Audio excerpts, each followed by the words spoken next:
Section 1. Hey guys, tonight we drag our sandals through the dusty streets of classical Athens, heading toward a place where sweaty ambition meets slippery philosophy. You're not just observing history, you're stepping into the clangor of a 5th century BCE palaestra, where the air hangs thick with the scent of human exertion and spilled olive oil. Young athletes grunt while oiling their limbs, their muscles gleaming under the Mediterranean sun. It's loud, chaotic, and honestly, you probably won't survive the hygiene standards. So, before you get comfortable, take a moment to like the video and subscribe, but only if you genuinely enjoy what I do here. Drop a comment with your city and local time. I read every one.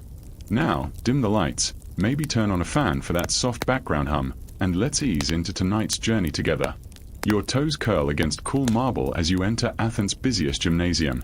To your left, 2 teenagers wrestle in a cloud of kicked-up dirt, their laughter sharp and competitive.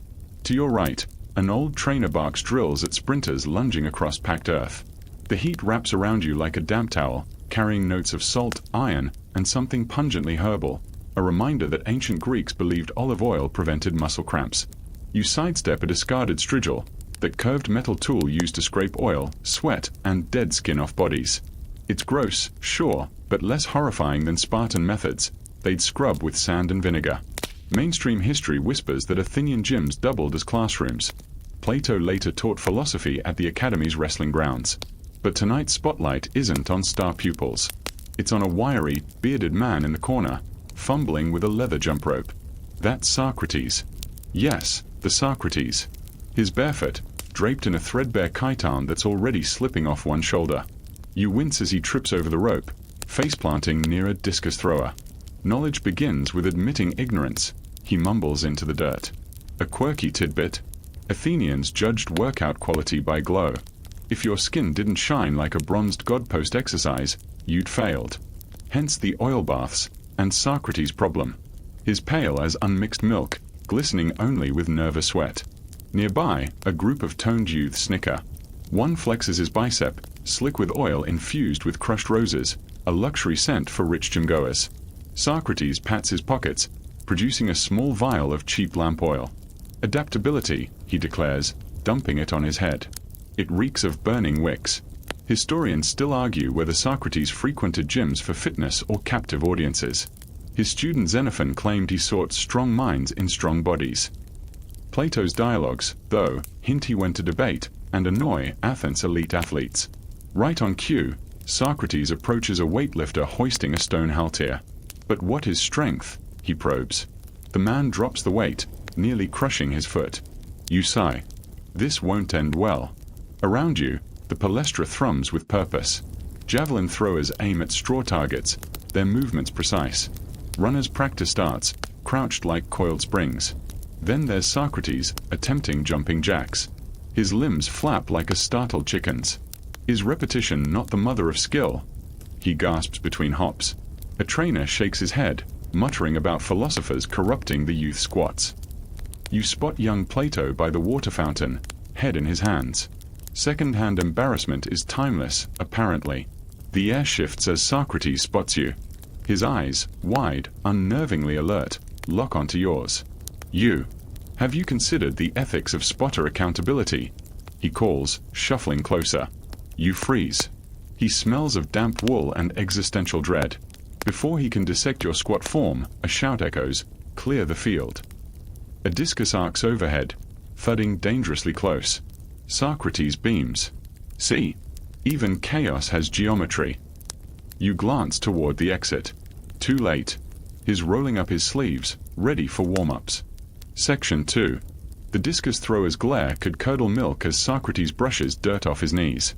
You watch him scan the palaestra like a confused heron surveying a pond full of muscular frogs. Every step he takes violates the gym's unspoken social codes. Buff youths with oiled torsos part like the Red Sea when he shuffles toward the wrestling area, clutching a small pouch that jingles with what sounds like loose teeth. Purposeful movement nourishes the soul, he announces to nobody in particular. A group of ephebes, Athens' elite teen athletes, snicker behind their hands. One mutters about philosophers being brain-strong but sandal-weak. Your sandals stick slightly to the marble floor where someone spilled honey water. Over by the colonnade, trainers in short crimson cloaks critique a boy's javelin stance. They're Athens fitness influencers, descendants of the gymnasiarchs who ran these spaces like military academies. Mainstream history confirms gyms enforced brutal hierarchies. Olympic hopefuls trained center stage, wealthy dilettantes lurked near the baths, and anyone smelling of working-class toil got relegated to the dusty corners. Socrates. He's a category unto himself, barefoot, beaming, and blissfully unaware of his exile to the least desirable spot near the defecation trench. Observe the democratic distribution of sweat, he calls out, gesturing at glistening backs. A nearby wrestler pauses mid-pin, nostrils flaring. That's Socrates, he hisses to his opponent. My father says he's a gadfly. Also, his feet are fungus-covered. The philosopher either doesn't hear or chooses to interpret this as praise. He's too busy attempting to join a stretching circle. 3 athletes instantly recoil as he sits cross-legged beside them. Have you pondered, he begins, tugging at his threadbare chiton, whether flexibility is a virtue or merely the absence of rigor? One youth fake sneezes and flees. Quirky tidbit time, Athenian gyms had scent politics. Top-tier athletes used myrrh-infused oils costing a month's wages. Mid-level guys settled for plain olive pressings. Socrates. Rumor claimed he recycled oil scraped off statues in the agora, a thrifty habit that explained his faint aroma of oxidized bronze and pigeon droppings. You catch a whiff as he rummages through his pouch, pulling out a shriveled figure. Sustenance, he proclaims, offering a bite to the nearest weightlifter. The man nearly drops his 50-pound haltier stone in horror. Historians still argue whether Socrates was actually poor or just performed poverty as philosophical theater. Plato's dialogues mention him inheriting a stonemason's income, yet he dressed like a shipwrecked sailor who mugged a scarecrow. His sandals, you notice, are tied with frayed fishing line. When a trainer approaches to shoo him from the premium training zone, Socrates launches into a discourse on the geometry of exclusion. The man's eye twitches. Just don't bleed on the equipment, he grumbles before retreating. You lean against a cool limestone column as Socrates attempts to ascend the social ladder, literally. He spots the ephebes doing pull-ups on an oak beam and joins them. His spindly arms tremble violently. Is not the struggle upward, he gasps mid-hang, analogous to mankind's quest for enlightenment? A teen next to him drops to the ground, muttering, my quest is for biceps that impress Kyra from the pottery district. Socrates manages half a pull-up before sagging like wet linen. Perhaps enlightenment prefers solid ground, he concedes, collapsing in a heap. The bath attendants exchange knowing looks. One nudges a bucket toward him with his foot, a silent invitation to leave. Socrates misinterprets this as hydration hospitality and dunks his whole head inside. When he resurfaces, dripping and spluttering, young Plato appears at your elbow. He does this weekly, the future philosopher whispers, cheeks flushed with shame, claims it builds hydra resilience. Last time, he tried to debate a sponge. You notice Plato clutching a towel like a security blanket. Suddenly, Socrates zeroes in on a politician's son oiling himself by the statue of Hermes. The youth puffs his chest as the philosopher approaches. Ah, Glaucon. Socrates booms. Tell me, does that oil make you swift, or merely slippery in civic duty? Glaucon freezes mid-rub. I won the Stygian race last month, he stammers. Socrates nods sagely. But can you outrun your own contradictions? The crowd holds its breath. Glaucon's mouth opens, closes, then opens again to emit a small, confused squeak. Victory via existential ambush. As Socrates wrings water from his beard, you spot the head trainer pointing toward the exit with a javelin tip. But the philosopher's already wandering toward the wrestling pit, drawn by the slap of flesh on dust. Ah, controlled conflict, he declares. The current match halts. Both wrestlers, slick with oil and ambition, glare at the interruption. Socrates smiles beatifically. Have either of you considered how grappling mirrors dialectic? One asserts a thesis, he demonstrates by grabbing his own wrist, the other counters with antithesis. He trips over his chiton and faceplants into the sand. Section 3. Socrates picks himself up from the wrestling pit, spitting sand and existential questions in equal measure. Is grit not the soul's exfoliant? He muses, brushing dirt from his beard. Around him, athletes begin their pre-training rituals, limbering limbs with stretches that flow like poetry in motion. You watch a lithe sprinter fold himself effortlessly, forehead to knees, fingers brushing the soles of his feet. "Behold!" Socrates exclaims, as if discovering fire. The body's dialogue with the earth. He attempts to replicate the pose, resulting in a stiff-legged wobble that threatens to topple him sideways. His chiton hikes up, revealing alarmingly pale thighs untouched by sun. Mainstream history reminds us that Greek warm-ups weren't casual. They called it philtane, systematic preparation believed to channel pneuma, the vital breath force, through the body. Trainers prescribe specific sequences: arm circles to open courage channels, deep lunges to ground heroic resolve. Failure meant risking colics, that dreaded muscle-lock thought to be caused by vengeful nymphs. A nearby coach barks commands to his group: "Stretch like Artemis drawing her bow. Feel Apollo's grace in your tendons." Socrates, mimicking them, resembles a barn owl caught in a net. His first attempt at a lunge ends with a loud pop. Not the satisfying joint release athletes seek, more like a dried twig snapping. "Ah," he announces cheerfully. "The sound of potential." He switches legs, wobbles, and nearly impales himself on a discarded javelin tip. Young athletes pause their own routines, transfixed by the spectacle. "He's like a drunk stork," whispers one. Plato, hovering nearby, buries his face deeper in his towel. "Master," he pleads, "perhaps start with seated stretches." Socrates waves him off. To sit is to surrender to inertia. Unless. He pauses mid-wobble. Is inertia merely motion awaiting consciousness? Quirky tidbit alert: some athletes swore by directionally charged stretching.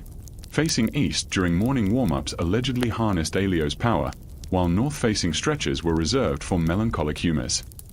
Socrates, naturally, faces northwest, a compromised direction he dubs the axis of productive ambiguity. As he attempts a spinal twist, his pouch spills its contents: a lump of stale barley bread, 2 knucklebone dice, and a small clay jar labeled, in crude script, Antigonus's elbow grease extra tacky. The dice skitter across the marble toward a group doing jumping jacks. Historians still argue whether Greek flexibility training was purely functional or mystical. Did those deep breaths during hamstring stretches truly invigorate the thumos, spirited soul, or was it just oxygenating blood? Socrates seems to test both theories simultaneously. He inhales dramatically during a calf stretch, then holds the pose while lecturing a baffled discus thrower. Consider the taut muscle, is it not society's metaphor? Stretched yet unbroken. The athlete stares, frozen mid-stretch, as Socrates loses balance and crashes into a stack of leather medicine balls. The rhythmic slap-slap-slap of athletes jumping rope catches his attention. You recognize the Halma jump, a basic 2-footed hop over a rolled leather cord. Graceful youths clear it with ease, their oiled calves flashing in the sun. Socrates commandeers a rope from a scowling teen. "Rhythm reveals life's patterns," he declares. His first attempt ends with the rope wrapping around his ankles like conspiratorial serpents. The second sees him leap too early, the rope thwacking his shins. On the third try, he achieves one clean jump. "Eureka!" he shouts, mistyming the fourth and garroting himself mid-air. A grizzled trainer named Philonax stomps over, his leather whip, used solely for dramatic pointing, quivering with outrage. "Out of the way, thinker. You're disrupting the harmonia." Socrates untangles himself, beaming. But his disruption not the whetstone of progress. Philonax's eye twitches, a familiar reaction by now. "Your progress nearly took out Myron's kneecaps." He gestures to a pale youth rubbing his leg. "Warm-ups are sacred. They prevent men from snapping like cheap lyre strings." Undeterred, Socrates spots the ultimate challenge: partnered stretches. 2 athletes press palm to palm, leaning into a deep chest opener. "Ah!" Mutual tension creating shared expansion, he cries, rushing toward a burly wrestler mid-stretch. The man, named Draken, has biceps thicker than Socrates' thighs. "Join me, friend." Socrates implores, thrusting his hands forward. Draken eyes the philosopher's spindly arms with suspicion but humors him. What follows isn't synergy, it's a physics tragedy. As they lean in, Socrates' lack of counterweight sends Draken lurching forward. The wrestler's forehead meets Socrates with a hollow bonk that echoes off the colonnades. Draken reels back, clutching his skull. Socrates rubs his own forehead, stars dancing in his vision. "Fascinating," he slurs. The skull's resonance suggests hidden chambers of thought. Draken growls something involving Hades and improper anatomical storage. Plato rushes in with a wet cloth, applying it to Socrates' brow. Master, perhaps static stretches? Against a column. Socrates brightens. Yes. Let us commune with architecture. He stumbles to a Doric column, pressing his back against cool stone. Observe the dynamic tension, he instructs, attempting a spinal twist. The column, weathered but sturdy, holds firm. Socrates, however, twists too enthusiastically. A sickening crick cuts through the gym's buzz. Silence falls. Even the jumping rope stop. Socrates freezes, eyes wide. A necessary recalibration, he announces, voice tight. Slowly, he peels himself off the column, one hand pressed to his lower back. His walk becomes a stiff-legged shuffle, like a marionette with tangled strings. Philonax throws his hands up. Next time, snap your own neck and save us the suspense. But Socrates is already perking up, spotting the weightlifting area. Ah, isolated resistance training. Perhaps less torsional treachery awaits. He hobbles toward the dumbbells, leaving a trail of existential dread and one very concerned Plato. Section 4. The weightlifting area hums with a different energy, less frantic motion, more focused grunts and the heavy thud of stone meeting packed earth. You follow Socrates' stiff-legged shuffle toward a row of halteres, those smooth, oblong lifting stones with finger grips carved into their sides. Athletes strain under their burden, muscles corded like ship's rigging, sweat tracing paths through the dust coating their skin. The air smells of effort and the chalky residue of crushed limestone they dust their hands with. Socrates eyes the smallest halter, a modest 15-pounder used by novices, with the intensity of a general surveying a battlefield. Is not the weight we choose, he proclaims to a burly man hoisting a massive stone overhead, a reflection of our perceived burdens. The man grunts, unimpressed, and lowers his weight with a controlled thump that vibrates through your sandals. Mainstream history tells us Greek weightlifting wasn't about bulging biceps for show. It was functional strength, building power for wrestling throws, javelin thrusts, and the brutal shoving matches of the pancration. Trainers preached form, lift from the legs, keep the spine aligned like a temple column, exhale on the exertion. A nearby coach, muscles like knotted oak, demonstrates a clean lift with the 15-pounder Socrates covets. See? Smooth as olive oil down a gully. Engage the phrenes. Meaning the midriff, the seat of courage. Socrates nods sagely, then bends at the waist like a rusty hinge, his injured back protesting audibly. His fingers fumble on the cool stone grips. The halter wobbles. He attempts the coach's smooth lift, but it's less olive oil and more dropped amphora. The stone jerks upward in a violent arc, pulling Socrates onto his tiptoes. Ah, he gasps, more surprised than strained. The paradox. To lift the earth, one must momentarily defy it. Young athletes pause their sets, jaws slack. Plato, peeking from behind a column, groans softly. The stone hangs precariously at chest height, Socrates' arms trembling like reeds in a storm. Now, he wheezes, beads of sweat popping on his forehead despite the minimal weight. Observe the isometric tension between ambition and gravity. He sways dangerously. Quirky tidbit. Some lifters swore by whispering invocations to Heracles during the lift, believing the hero spirit would flow into their arms. Others spat 3 times on their hands for luck. Socrates, ever the iconoclast, attempts a Socratic dialogue with the halter. Stone, he murmurs, straining. If existence is defined by resistance, are you more existent when lifted? The stone, unsurprisingly, offers no rebuttal, only downward momentum. His grip slips. The halter crashes to the ground, narrowly missing his bare toes and kicking up a puff of ochre dust. A collective sigh of relief mixes with stifled laughter. Historians still argue whether the Greeks understood progressive overload, the idea of gradually increasing weight to build strength. Evidence suggests they did, with graduated halteres found in gymnasia. Socrates, however, interprets progressive differently. Emboldened by surviving the 15-pounder, he spots a significantly larger stone, maybe 40 pounds, used for deadlifts. If virtue grows through challenge, he declares, wiping dusty hands on his chiton, then moderation in weight selection is a vice. The coach who demonstrated earlier steps forward, hand raised. Stranger, that one's for, but Socrates is already bending, his back emitting another alarming creak. He grips the massive stone. His knuckles whiten. A vein pulses in his temple. He heaves. The stone budges perhaps an inch off the ground, revealing crushed ants beneath. Socrates' face turns a fascinating shade of purple, clashing horribly with his pale thighs. His legs tremble, not with power, but with imminent collapse. The body's limitations. He grunts through clenched teeth, are merely arguments, waiting to be refuted. He strains harder. Suddenly, a sharp twang echoes, not from stone, but from the frayed fishing line holding his right sandal together. It snaps. Chaos ensues. The sandal flips off his foot. Socrates, unbalanced, lurches sideways. The massive halter slips from his grasp, plummeting toward the marble floor. Time slows. You see the coach diving clear. You see athletes scattering like startled pigeons. You see the stone strike the edge of a smaller halter already on the ground. With a resonant crack, the smaller stone shatters into 3 jagged pieces. The larger one lands with a final, earth-shaking thud, embedding itself slightly in the packed earth. Silence. Dust motes dance in the sudden stillness. Socrates stands on one bare foot, the other sandal dangling uselessly, breathing like a bellows. He stares at the shattered remnants of the smaller halter. Fascinating, he whispers, genuinely awed. Material unity, so fragile under unexpected vectors of force. The head trainer, Philonax, storms over, face the color of bad wine. "My equipment," he roars, pointing a shaking finger at the shards.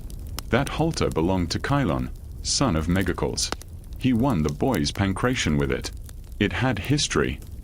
Socrates blinks, tilting his head. And does not destruction, he asks innocently, create the space for new history?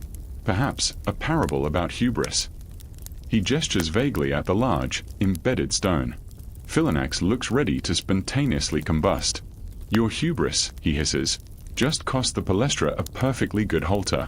Get out of the wait area."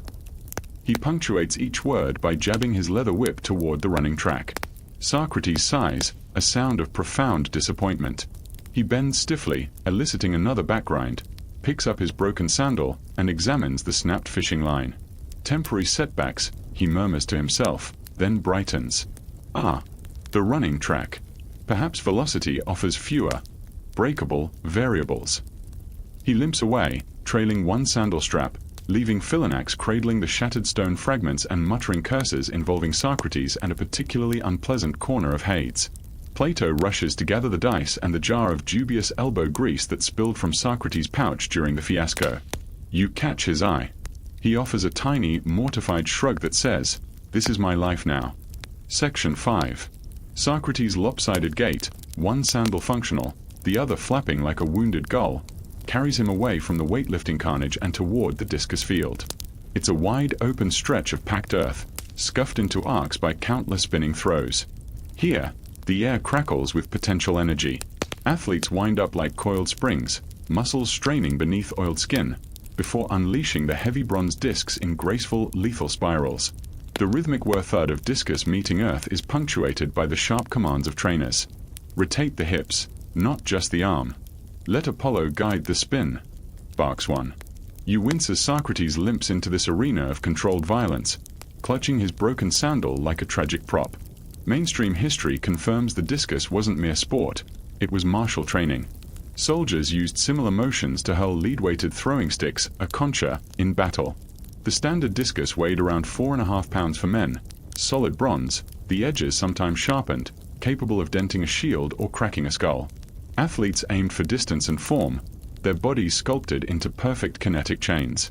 Socrates, observing a champion named Leonidas effortlessly launch a discus halfway across the field, seems mesmerized. "Behold," he whispers reverently, "the geometry of release, a parabola of pure potential." Leonidas, retrieving his discus, gives the philosopher a wide, wary berth. Socrates spots a practice discus lying discarded near the edge of the field, a smaller, lighter wooden one coated in lead, likely for beginners. His eyes light up. Aha! An object lesson in applied physics. He hobbles over, dropping his broken sandal. The discus is cool and surprisingly heavy in his hands. He turns it over, tracing the grain of the wood beneath the lead sheathing. "Consider," he announces to a group of young throwers nervously eyeing him, "the discus embodies contradiction. Solid, yet destined for flight. Grounded earth, aspiring to sky." One youth mutters, "It aspires to hit the target zone, old man." Quirky tidbit time. Discus throwers had bizarre superstitions. Some refused to throw if a crow flew overhead left to right, bad omen. Others spat on the discus 3 times for luck, or whispered the name of a lover they hoped to impress with their throw. Socrates, naturally, opts for philosophical preparation. He closes his eyes, takes a deep breath, and murmurs, "If being is one, and the discus is a fragment of the one, does its flight not symbolize the soul's journey?" He opens his eyes, beaming. Now, observe the synthesis. He attempts to mimic Leonidas's wind-up. It's less coiled spring and more confused badger trying to locate a lost acorn. His injured back protests the twist. His one sandal slips on the dusty earth. His arms flail, the discus wobbling dangerously. "Master, the grip." Plato calls out, unable to stay silent. "You must hook it with your fingers, not cradle it like a baby bird." Socrates adjusts his grip, frowning, but is not gentle cradling the essence of, he doesn't finish. He begins his spin.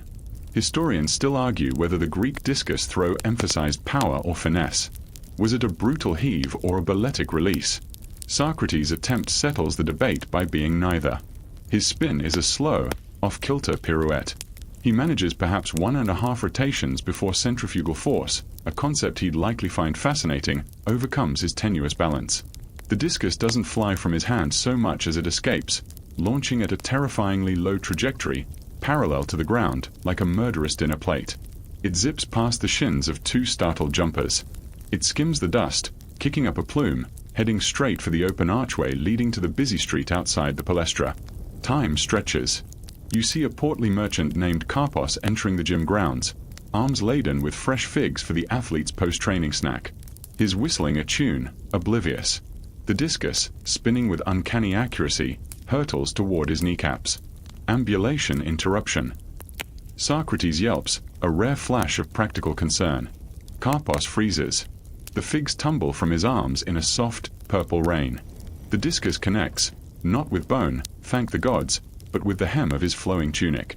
It snags the fabric with a wry yip, tangling itself for a split second before tearing free and clattering harmlessly against the stone archway. The force still spins Carpos sideways like an ungainly top. He lands with a soft oof amidst the scattered figs, his tunic now sporting a fashionable asymmetrical hem. Silence blankets the discus field. Even the birds seem to pause. Carpos pushes himself up, fig pulp staining his tunic, his face a mask of bewildered fury. He spots Socrates, still frozen in his follow-through pose, one arm outstretched, the other clutching his aching back. "You!" Carpos roars, pointing a sticky finger. "Madman! You nearly unmanned me with a breakfast platter." Socrates lowers his arm, blinking. "Ah, esteemed fig-bringer. An unforeseen dialectic. My thesis was flight." He gestures vaguely at the discus, now lying innocently by the wall. "Your antithesis was ingress. The synthesis." He looks at Carpos's torn tunic and the fig carnage. Appears messy. Carpos sputters, searching for adequate curses. Philonax, the head trainer, arrives at a run, drawn by the commotion. He takes in the scene, the trembling merchant, the ruined figs, the guilty discus, and Socrates looking like a startled owl. "Socrates!" Philonax bellows, his voice echoing off the colonnades. "By the sweat of Heracles!" First the halter, now assaulting the fig merchant. "Is there any part of the gym you won't turn into a disaster?" Socrates puffs out his chest, attempting dignity despite the flapping sandal and dusty chiton. "I merely sought to explore kinetic principles." The discus, in its freedom, chose an unorthodox dialogue partner. He gestures toward Carpos, who is now angrily brushing fig seeds off his belly. "The only dialogue happening now," Philonax growls, stepping between Socrates and the apoplectic merchant, "is you leaving. Voluntarily. Or horizontally. Your choice." He points his leather whip, not at the street, but ominously toward the wrestling pit. "Draken owes me a favor." Socrates glances at the hulking wrestler, who cracks his knuckles with a sound like snapping branches and offers a slow, predatory smile. The philosopher swallows. Ah, well. Perhaps the running track offers a less confrontational avenue for philosophical inquiry. He bends stiffly, crick, retrieves his broken sandal, and begins a hasty, limping retreat toward the long oval of packed earth where athletes are beginning their sprints. Karpos shakes a fistful of fig pulp after him. My best Smyrna figs. You owe me, philosopher. Plato rushes to help Karpos gather the salvageable fruit, murmuring apologies. You catch snippets. Profoundly sorry. Doesn't mean it. Please don't tell his wife, Xanthip. As Socrates flees toward the track, the discus throwers slowly return to their practice, casting nervous glances toward the archway. One young athlete picks up the offending wooden discus, stares at it, then carefully places it behind a large water jar, safely out of reach of any wandering thinkers. The geometry of release, it seems, is best left unexplored by Socrates. Section 6. The packed earth of the running track feels hot and gritty beneath your sandals as you follow Socrates' hurried, limping retreat. He puts distance between himself and the glowering Draken near the wrestling pit, his one functional sandal slapping awkwardly against the dirt, the broken one clutched like a shield. Ahead, the dromos stretches long and straight, bordered by low stone markers. Lithe figures blur past, sprinters exploding off the starting line with the crack of a trainer's clappers, distance runners settling into a rhythmic, ground-eating lope. Their breaths come in sharp gasps or steady hisses, a symphony of exertion. Socrates pauses at the edge, breathing heavily, his back clearly still protesting. He watches a young Stygian racer streak by, muscles flowing like water. Velocity, he murmurs, eyes alight. The purest expression of temporal passage. Mainstream history reminds us running was fundamental, not optional. The Stygian, a straight sprint of about 192 meters, was the original Olympic event. Longer races like the Diolos, 2 lengths, and Dolichos, up to 24 lengths, tested endurance. Form was paramount, high knee lift, strong arm drive, head steady. Trainers yelled cues like fly like Hermes, or feel the wind pull you. Socrates, still favoring one leg, attempts a few experimental hops. Is locomotion, he ponders aloud, merely controlled falling? He takes a tentative step, then another, his gait a stiff shuffle utterly devoid of grace. A passing runner snorts, nearly breaking stride. He decides to join the warm-up joggers circling the outer edge. His version of jogging is less flow and more panicked tortoise fleeing a very slow predator. His arms pump erratically, elbows jutting like broken wings. His head bobs. His breath rasps like a saw on wet wood. Plato jogs anxiously beside him, looking like he'd rather be anywhere else. Master, Plato pants, perhaps. Focus on breathing? In through the nose. Socrates ignores him, fixating on a runner effortlessly gliding past. You, sir, he calls out, his voice jolting with each step. At what point does repetition cease being habit and become being? The runner, startled, stumbles slightly and speeds up, desperate to escape. Quirky tidbit, runners obsessed over lucky lanes. Some insisted running closest to the inner boundary stone channeled phonic energy. Others believed outer lanes caught better breezes. Socrates, naturally, chooses the middle path, literally, jogging down the center divide alignment for officials. A trainer blows a shrill whistle. Off the marker, thinker. You're disrupting the dromos. Socrates veers right, nearly colliding with a group doing interval sprints. Apologies. But is not disruption, he wheezes, the catalyst for re-evaluation of pathways. The sprinters glare, wiping sweat from their eyes. Historians still argue whether Greek runners used pacing strategies or relied purely on instinct and competition. Did they conserve energy for a final kick, or go all out from a start? Socrates seems determined to answer this through personal experimentation. He attempts a sudden burst of speed, inspired by a sprinter exploding off the line. His legs churn comically, arms windmilling, but his forward progress is minimal. It's like watching a beetle trapped on its back. The illusion of acceleration, he gasps, before slowing abruptly, hands on knees, gulping air. Yet, subjective experience feels remarkably like progress. His breathing finally stabilizes into a ragged rhythm, and that's when the questioning truly begins. He latches onto a steady distance runner named Lycos, matching his pace, or rather, forcing Lycos to slow to his painful shuffle. Lycos, friend, Socrates starts, his voice still breathy but gaining philosophical momentum. Consider the foot striking earth. Is it dominance or collaboration? Lycos grunts, trying to ignore him. Does the earth yield or resist? Define the relationship. Lycos increases his pace slightly. Socrates redoubles his efforts, his shuffling becoming a frantic scrape. And the air you displace, does it resent or facilitate? Is running a dialogue with emptiness? Lycos glances sideways, eyes wide with a mix of annoyance and primal fear. He surges forward, leaving Socrates coughing in a small dust cloud. Undeterred, Socrates spots his next victim, a middle-aged politician named Nicias, jogging ponderously, his face red. Nicias. Well met. Socrates chirps, falling in beside him with alarming ease. Observe how breath mirrors civic discourse. Short bursts. 4 urgent matters. He demonstrates with a few quick, shallow pants. Long exhalations, for extended deliberation.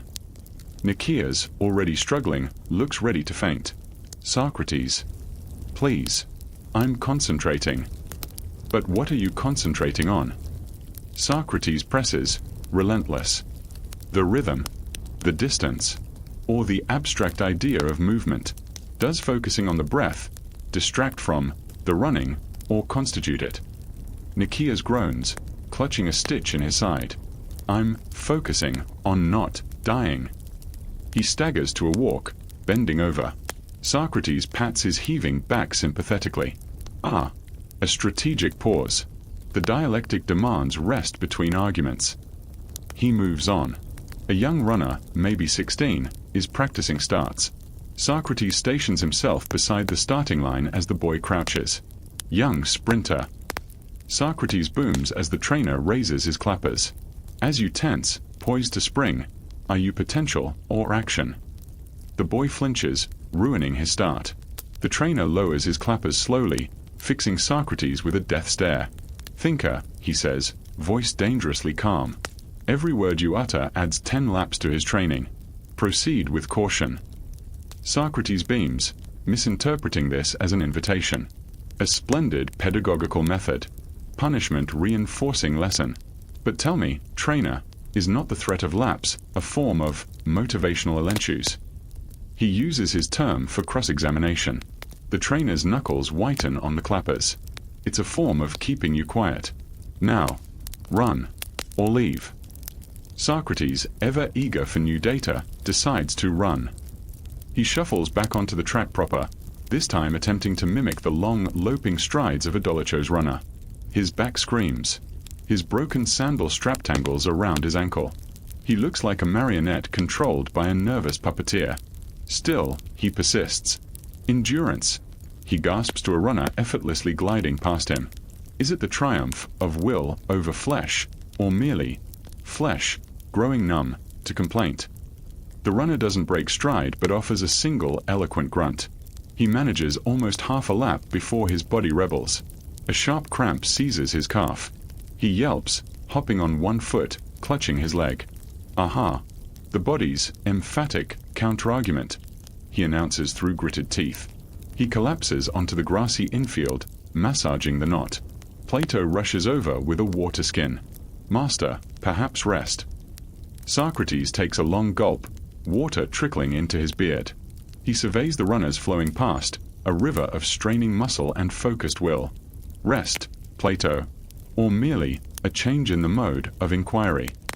His gaze drifts across the infield, past the jump pits, landing on the sand-filled wrestling area. A slow, thoughtful smile spreads across his face. Draken is still there, practicing throws with a terrifying intensity. Controlled conflict. Socrates murmurs, the cramp seemingly forgotten. Perhaps a more direct form of dialogue. He struggles to his feet, dusting off his chiton. Come, Plato, let us engage more tactilely with the concept of opposition. Plato's face pales. Master, no. Remember Philonax. Remember the threat of horizontally. But Socrates is already limping with renewed, if misguided, purpose toward the sandpit. The runners exchange relieved glances as the source of their philosophical torment finally, blessedly, leaves the track. The rhythmic thud of feet on packed earth resumes, a sound sweeter for the absence of wheezing questions. Section 7. The sharp scent of sweat-dampened sand hits your nostrils as Socrates limps into the wrestling pit, the scammer. It's a shallow, circular depression filled with fine, pale grit, raked smooth between bouts. Here, the air thrums with primal energy. Slaps of flesh on flesh, grunts of effort, the scrape of feet digging for leverage. Oil-slicked bodies gleam under the sun, locked in contests that are equal parts sport, ritual, and thinly veiled combat training. Draken, the hulking wrestler whose forehead Socrates recently met, is effortlessly hoisting a practice partner overhead before slamming him gently into the sand. The thump resonates. Socrates watches, transfixed, his own aches momentarily forgotten. Ah, he breathes. The embodied dialectic. Thesis meets antithesis. In the arena of flesh. Plato tugs desperately at his master's sleeve. "Master, please," Philonax said. "Silence, Plato." Socrates commands, eyes shining with misguided inspiration. True understanding requires immersion. Observe the pancratiasts. He gestures toward a nearby area where athletes practice the brutal, no-holds-barred precursor to mixed martial arts. Punching, kicking, joint locks. But wrestling is the purest form. Strategy, leverage, the yielding versus the unyielding. He drops his broken sandal decisively and steps into the scammer, bare feet sinking into the cool grit. Draken, noticing the intrusion, straightens up. A slow, predatory grin spreads across his face. The other wrestlers pause, forming a wary circle. Mainstream history confirms Greek wrestling, pale, had strict but brutal rules. No biting, no eye gouging, but submissions, throws, and pins were fair game. Victory came by making your opponent concede or by throwing him so his back, shoulder, or hip touched the sand 3 times. Trainers emphasize technique, trips, hip throws, the deadly flying mare. Form was everything, low center of gravity, constant motion, hands always probing for an advantage. Socrates, by contrast, stands bolt upright, arms dangling loosely, his threadbare chiton flapping. He resembles a confused stork inspecting a crab colony. "Draken," he calls cheerfully, "shall we engage in mutual exploration of kinetic principles?" Draken cracks his neck. "Been waiting for this, thinker." He steps forward, oiled muscles rippling, easily outweighing Socrates by 100 pounds of solid muscle. He crouches slightly, arms outstretched, the classic starting stance. Socrates mirrors him, bending stiffly at the waist, crick, his arms held out like he's offering an awkward hug. "First," Socrates announces, "we must establish the foundational question. Is the objective domination or shared discovery?" Quirky tidbit. Wrestlers employed bizarre psychological tactics. Some stared unblinkingly to intimidate. Others whispered insults about an opponent's mother. One famous athlete, Milo of Croton, reportedly ate raw bull testicles before matches for ferocious vitality. Socrates' tactic. Philosophical probing. As Draken lunges, grabbing for his shoulders, Socrates sidesteps clumsily. "Ah, the aggressive thesis. But consider," he gasps, "does initiating contact presuppose a desire for resolution, or merely an assertion of will?" Draken lunges again, faster. Socrates trips over his own feet, sprawling backward into the sand. The impact knocks the wind out of him. OOF. Draken looms over him. "Resolution enough for you," he growls, reaching down to flip the philosopher onto his back. Socrates, wheezing, scrambles sideways like a startled crab. "A tactical withdrawal," he corrects, staggering upright. Not defeat. Merely repositioning for a countersynthesis. He brushes sand from his beard, eyes narrowed in sudden focus. "Your approach, Draken, relies on overwhelming force. A valid tactic, certainly. But what of finesse? What of the Socratic elenchus, applied physically?" Historians still argue whether wrestling was seen as a metaphor for intellectual combat in Athenian culture. Plato certainly used wrestling terms for debates. Socrates seems intent on testing this literally. As Draken charges again, a bull-like rush, Socrates doesn't try to meet force with force. Instead, he attempts a complex maneuver involving a sidestep, a grab at Draken's wrist, and a simultaneous philosophical query. If I redirect your momentum, he grunts, tugging ineffectually, is the resulting fall your failure, or my success by proxy? The maneuver fails. Spectacularly. Draken's momentum is unstoppable. Socrates' attempt to redirect it merely pivots the wrestler slightly. Draken's massive shoulder plows into Socrates' chest. The philosopher lifts clean off his feet, sandals kicking air, before crashing down onto his back with a sound like a dropped sack of lentils. Whumph. Sand puffs into a small cloud. One, bellows a trainer acting as referee, thoroughly enjoying the spectacle. Socrates lies stunned, gazing at the blue sky. Fascinating, he wheezes. The subjective experience of flight, preceding impact. Draken grabs his ankle and a handful of chiton. Let's explore the subjective experience of being pinned, he grunts, heaving. Socrates is flipped onto his stomach, Draken's knee pressing firmly between his shoulder blades, one arm wrenched up his back. Yield. Draken rumbles, applying pressure. Yield. Socrates' voice is muffled by sand, but the dialectic is unresolved. Does yielding signify intellectual concession, or merely anatomical necessity? Draken increases the pressure. Socrates' face contorts. A point, perhaps, for anatomical necessity. Draken releases him, stepping back. Socrates pushes himself up, spitting sand, his back protesting violently. He sways. Dizzy. Very well. Round 1. To the unexamined force. He assumes his upright stance again, though noticeably more hunched. Now, for the counterargument. Draken sighs, the sound of infinite patience wearing thin. This time, he doesn't charge. He stalks forward, deliberate, cutting off escape routes. Socrates feints left, then right, his movements jerky and unpredictable. Indeterminacy, he declares. The opponent cannot anticipate. What even I do not know. He darts forward, not for a hold, but to poke Draken sharply in the ribs. The element of surprise and ticklishness as a tactical weakness. Draken doesn't flinch. He simply grabs the wrist Socrates used to poke him. With one smooth, terrifyingly powerful motion, he pivots, bends, and hoists Socrates over his hip. The philosopher sails through the air, limbs flailing, emitting a high-pitched yelp that sounds remarkably like catapult. He lands flat on his back with another bone-jarring thud. 2. The trainer calls, grinning. Socrates gasps like a landed fish. Remarkable efficiency. He manages. The application of leverage as irrefutable logic. Draken moves in for the pin, but Socrates, in a burst of desperate energy, rolls sideways. He scrambles to his knees, then to his feet, swaying precariously. He's coated in sand, his chiton torn at the shoulder, his hair wild. He points a trembling finger at Draken. Thesis. Your reliance on strength. He points at himself. Antithesis. My chaotic adaptability. He spreads his arms wide. The synthesis must be mutual exhaustion. He doesn't wait. He launches himself at Draken's legs in a tackle that would shame a newborn lamb. Draken, caught off guard by the sheer absurdity, actually staggers half a step. Socrates wraps his arms around one massive, oiled thigh and hangs on like a barnacle.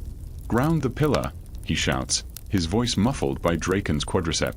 Undermine the foundation. Draken looks down, bemused. He shakes his leg. Socrates clings tighter, feet dragging in the sand. With a sigh that speaks volumes, Draken reaches down, grabs Socrates by the back of his belt and the scruff of his neck, and lifts him effortlessly off the ground. Socrates dangles, kicking feebly. Synthesis achieved. Draken asks dryly. Before Socrates can formulate a reply involving suspended states of being, Draken gently but firmly places him face down in the sand and sits on him. Not hard. Just enough weight to make movement impossible. Socrates' arms and legs flail pointlessly, like an overturned beetle. 3, the trainer declares, laughter in his voice. Victory to Draken. The sand-filled pit erupts in cheers and jeers. Draken stands up, offering Socrates a hand that's more mockery than assistance. Socrates, groaning, pushes himself onto his hands and knees. He spits out a mouthful of grit. A compelling demonstration of superior methodology, he concedes, his voice thick with sand and defeat. Though the epistemological value of being sat upon remains debatable. Plato rushes in, helping his master up, frantically brushing sand off him. Socrates sags against the younger man, every inch of him radiating pain and gritty indignity. His back is a symphony of protests. His skin is abraded. His dignity lies trampled in the scammer. He looks toward the bathhouse entrance, steam curling invitingly from its archway. "Ah, Plato," he wheezes, a new, desperate light in his eyes. The pursuit of cleanliness surely embodies a purer form of wisdom. He starts limping determinedly toward the steam, leaving a trail of sand and the sound of Draken's booming laughter behind him. The wrestlers return to their practice, the philosopher-shaped interruption finally, blessedly, over. Section 8. The humid, mineral-scented air of the bathhouse envelops you like a damp cloak as Socrates limps through the arched entrance, leaning heavily on Plato. Sand cascades from his chiton with every shuffling step, creating tiny dunes on the polished marble floor. Steam curls in lazy tendrils, softening the edges of the vaulted chamber. Here, the gym's fierce energy mellows into a low murmur of relaxation. Athletes lounge on stone benches, groaning with post-workout relief as attendants scrape oil and grime from their skin with bronze strigils. The sharp, clean scent of lye soap mingles with the earthy aroma of heated olive oil. Socrates collapses onto a vacant bench with a groan that sounds like a dying lyre string. "Ah," he sighs, sagging against the cool stone. The necessary corollary to exertion, restoration. Mainstream history underscores the bathhouse wasn't optional luxury. It was hygiene protocol. Sweat, oil, dust, and dead skin formed a grimy paste Greeks called gloios. Left unchecked, it bred infection. The ritual was precise. Sweat in the warm room, tepidarium, scrape off the gloios with a strigil, cleanse in hot or cold water, then re-oil. Trainers insisted proper scraping prevented imbalanced humors and kept muscles supple. A nearby attendant named Lysias efficiently scrapes a wrestler's back, the curved strigil gliding smoothly, collecting grayish sludge into a small basin. "See." Socrates enthuses weakly, gesturing. The exfoliation of error. A physical elenchus. Plato winces, eyeing his master's sand-coated, scraped skin. Socrates attempts self-care. He fumbles with a small, dented strigil pulled from his pouch, likely scavenged from the agora's discard pile. He drizzles cheap lamp oil, still reeking of burnt wicks, onto his forearm and attempts to mimic Lysias's smooth strokes. It's less glide and more angry badger digging for roots. The strigil catches on a raw abrasion from his wrestling pin. "Ai," he yelps, jerking back. The sting of unvarnished truth. Blood beads along the scrape, mixing with oil and sand. Quirky tidbit. Bathhouse attendants judged status by gloio's texture. Thick, gray paste meant a good workout. Thin, watery sludge signaled laziness. Socrates scrapings. A gritty, multicolored horror show. Sand from the scammer, flecks of dried fig from earlier, dust from the weight area, and now blood. Lysias glances over, nose wrinkling. "Philosopher," he calls, holding out a professional strigil.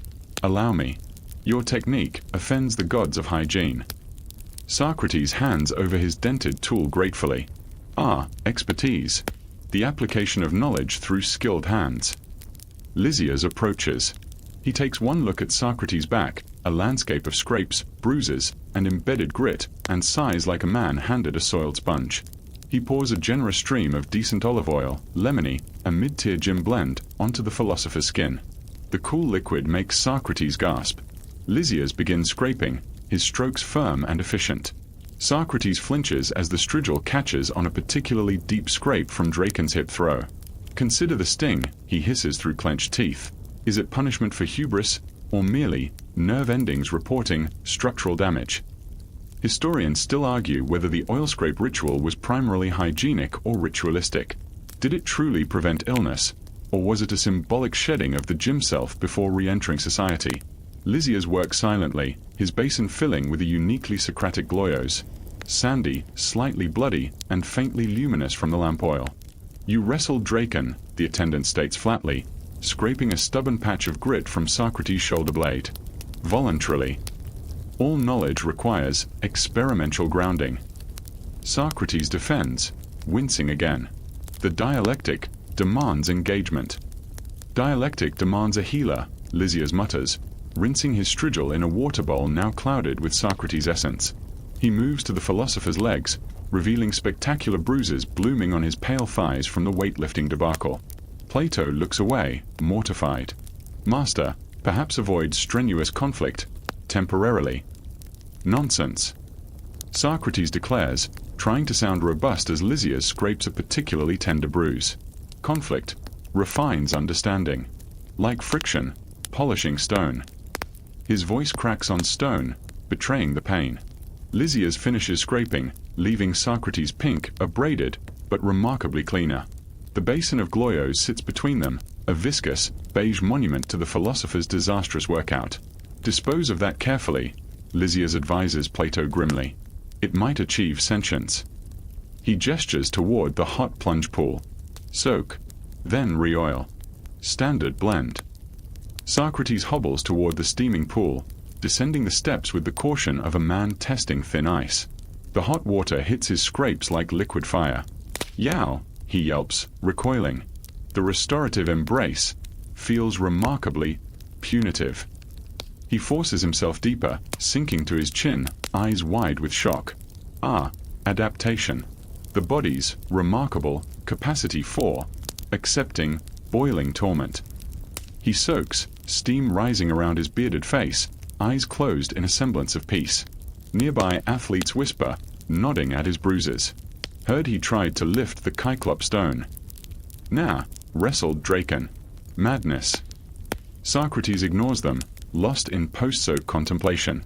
Emerging pink and pruned, he shuffles to the oiling station, a stone slab with communal bowls of olive oil infused with herbs. A burly pancratiast glugs oil directly onto his chest, rubbing it in with proud slaps. Socrates selects a bowl labeled rosemary and thyme, humble. His re-oiling technique is catastrophic. Instead of the smooth, efficient rubs others use, he dumps a large quantity onto his head.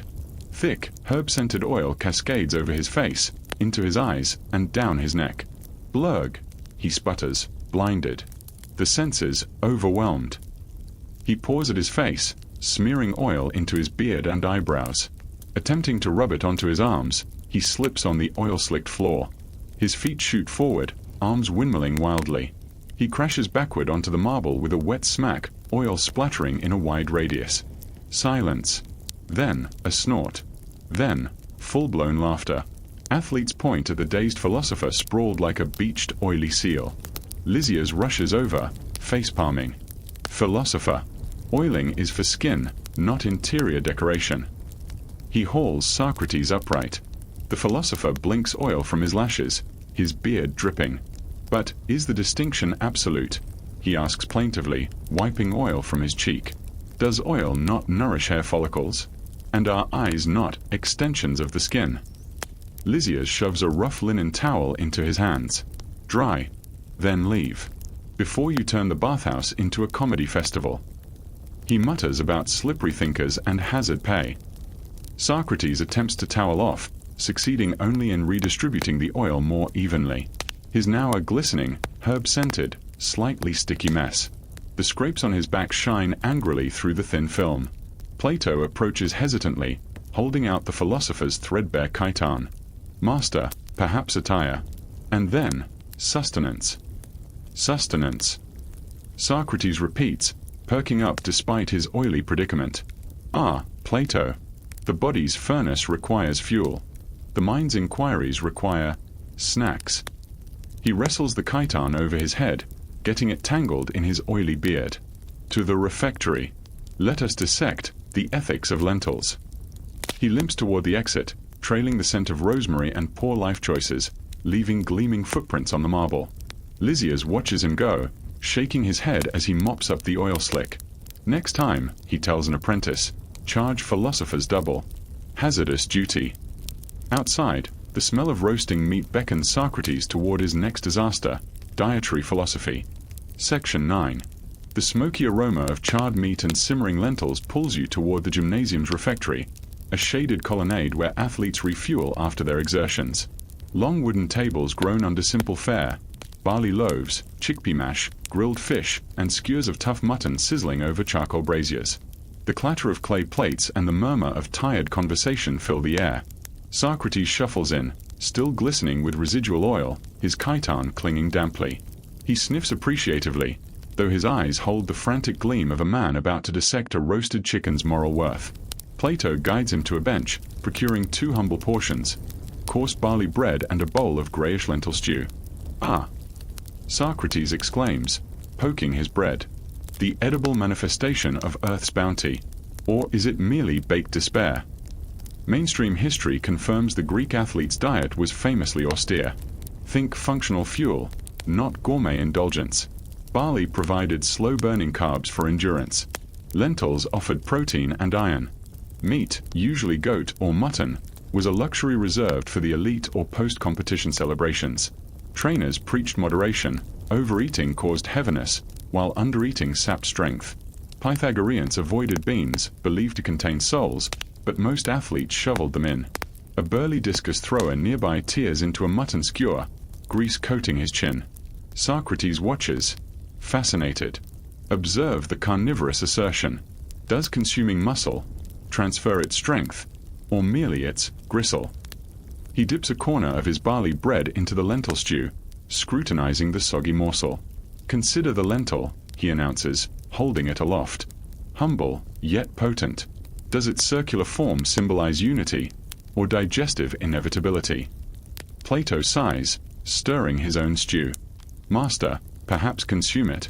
Sustenance precedes speculation." Socrates pops the bread in his mouth, chewing thoughtfully. "Texture," he declares. "Gritty resilience. A metaphor for the Athenian citizen." A fleck of lentil adheres to his beard. Quirky tidbit: athletes swore by bizarre performance foods. Some ate raw onions before competitions for fiery breath to intimidate opponents. Others consumed dried stinging nettle for adrenaline-like vigor. Champions like Milo of Croton reportedly devoured 20 pounds of meat daily. Socrates, naturally, champions his own theory. From his pouch, he produces a withered turnip and a small pot of suspiciously greenish honey. "True vitality," he proclaims, dipping the turnip in honey, "springs from root vegetables, sweetened by the labor of bees. Nature's unadulterated synergy." He takes a loud, crunchy bite. The discus thrower nearby gags subtly. Historians still argue whether ancient Greek dietary advice had any scientific basis or was pure tradition. Did barley truly build endurance, or was it just cheap calories? Socrates seems determined to test this through contradiction. He pushes his lentil stew toward Plato. "My body rebels against legume oppression. I shall conduct an experiment, pure turnip fortification." He takes another bite, honey dripping onto the table. "Observe my vigor." He attempts a vigorous arm circle to demonstrate, only to jar his still tender back. Ugh! Temporary recalibration. His gaze locks onto a young runner choking down a paste of mashed beans and garlic. "You, sprinter." Socrates calls. Does that pungent mash fuel your speed, or merely clear the track ahead? The youth blinks, garlic breath palpable. It fills the belly. Ah, literalist thinking. Socrates chides. But how? Is speed stored in the bean? Or does garlic burn away sloth? He rises, shuffling toward the runner's table, turnip in hand. "Let us examine the alchemy. Trade me a spoonful of your mash for turnip truth." The runner recoils, shielding his bowl. "No offense, philosopher, but your turnip looks philosophical." Undeterred, Socrates spots Nicias, the politician he harassed on the track, now devouring grilled fish.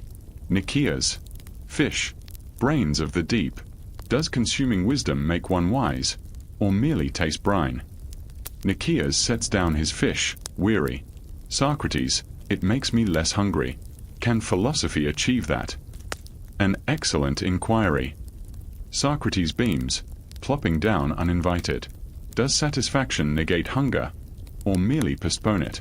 And is fish fat solidified seawater intellect? He prods Nicias's fish with his honeyed turnip. Nicias slaps his hand away. "It solidified my lunch. Please." A commotion erupts near the charcoal braziers. The head cook, Beridemos, a man built like a well-fed boar, is berating an attendant. No water in the wine for the ephebes. Full strength. They earned it. He sloshes dark wine from a large clay jug into waiting cups for the elite youths. Socrates' eyes narrow. Ah, the grape's sanguine spirit. Beridemos. Does undiluted wine inflame courage or drown it? Beridemos turns, wiping meaty hands on his apron. It inflames coin purses. Thinker. These lads pay for potency. He eyes Socrates' honeypot. What's your poison? Turnip nectar. Socrates holds up his sticky root. The unadulterated essence of earth. Unlike wine, which requires dilution to reveal its true nature, much like rhetoric. He takes a defiant bite. Beridemos snorts. Your essence of earth is why you wrestle like a sickly kitten. Try some proper fuel. He shoves a sizzling mutton skewer toward Socrates. Spartan style. Blood rare. Builds thunder in the thighs. Socrates stares at the glistening, pink-scented meat. The ethical dilemma plays across his face, the allure of thunder thighs versus his turnip doctrine. He hesitates, then grabs the skewer. For experimental rigor. He takes a huge bite. Grease drips into his beard. He chews slowly, eyes widening. The visceral immediacy, he mumbles, mouth full. A compelling argument for carnivorous dialectic. Plato stares in horror. Master, your principles. Socrates swallows thickly. Principles, Plato, must withstand empirical assault. And this assault is delicious. He takes another ravenous bite, juices running down his wrist. The turnip lies forgotten. Beridemos grins triumphantly. Told you. Philosophers just need proper seasoning. But triumph is fleeting. Socrates' stomach, unaccustomed to rich meat, rebels. A loud, ominous gurgle echoes. He pales, dropping the skewer. Ah, he whispers, clutching his belly. The body's emphatic rebuttal. A cold sweat beads on his forehead. The scent of mutton suddenly seems nauseating. Plato, he gasps. The call of nature arrives with undeniable urgency. He lurches to his feet, knocking over the honeypot. Greenish ooze spreads across the table. He stumbles away, hand clamped over his mouth, heading not for the grand latrines, but desperately toward a secluded oleander bush near the palaestra wall. Plato scrambles after him, apologizing to the disgusted diners. Beridemos shakes his head, mopping up honey with a loaf of bread. Turns out thunder thighs need stronger foundations, he mutters, biting into the honey-soaked bread. The Discus thrower laughs, raising his wine cup. To the thinker, may his discoveries be swiftly expelled. The refectory returns to its clatter, the philosopher's dietary experiment ending, predictably, in digestive disaster. Section 10. The pungent scent of oleander blooms mingles unpleasantly with the aftermath of Socrates' dietary rebellion as you find him slumped against the palaestra wall, pale and clammy. Plato fans him with a torn piece of papyrus, looking equal parts concerned and mortified. Master, perhaps retire for the day. Seek a physician. Socrates waves a trembling hand, his face still tinged green. Nonsense. The body's purgative is nature's finest physician. Observe how efficiently it rejects flawed hypotheses. He groans, clutching his abdomen. Though perhaps less violently next time. It's then that Philonax, the head trainer, finds them. His expression shifts from annoyance to morbid fascination as he takes in the philosopher's state. By the sweaty sandals of Heracles. First you shatter Chilon's halter, then you assault Carpos with a discus, pin Dracon's thigh like a limpet, turn the bathhouse into an oil slick, and now you're poisoning my bushes? Are you a philosopher or a plague? Socrates attempts dignity, straightening his stained chiton. Merely, pursuing holistic understanding, noble Philonax. The gymnasium is a microcosm of existence. Its trials. He winces as his stomach gurgles ominously. Build character. Philonax rubs his temples, leather whip tapping against his thigh like a metronome of exasperation.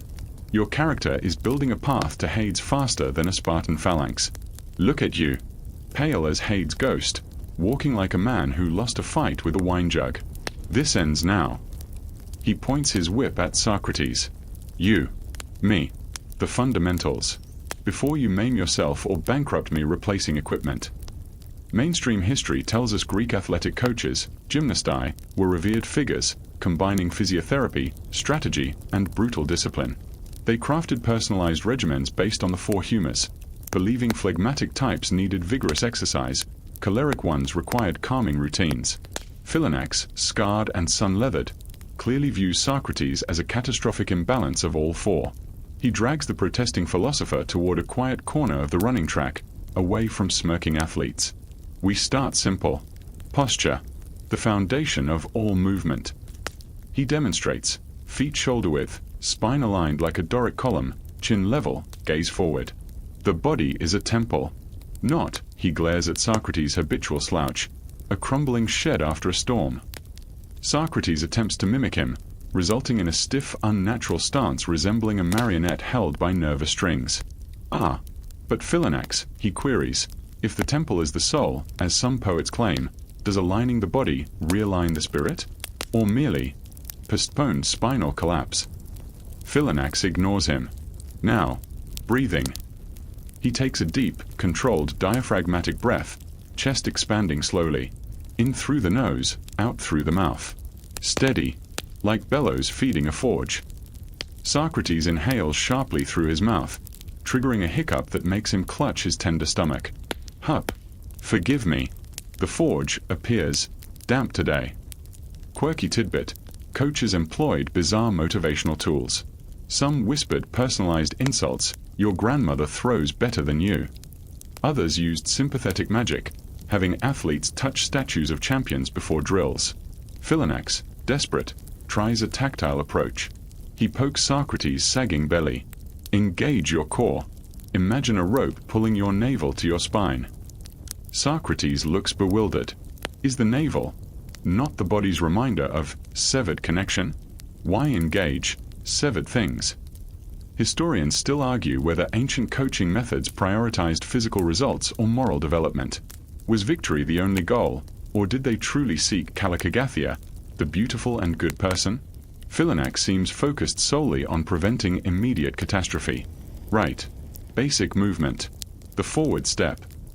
He demonstrates a smooth, balanced step, weight transferring fluidly. Not a lurch. Not a stagger. Controlled power. Socrates attempts it.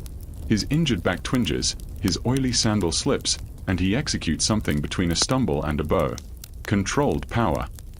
Philonax groans. You look like a drunkard saluting a lamppost. Again. Socrates tries again, concentrating fiercely. This time, he overcompensates, stepping forward with robotic stiffness. Is this the power? He asks, frozen mid-stride. Philonax face palms. Move. Fluidly. Like water. Socrates attempts water. His step becomes an exaggerated, hip-swaying glide.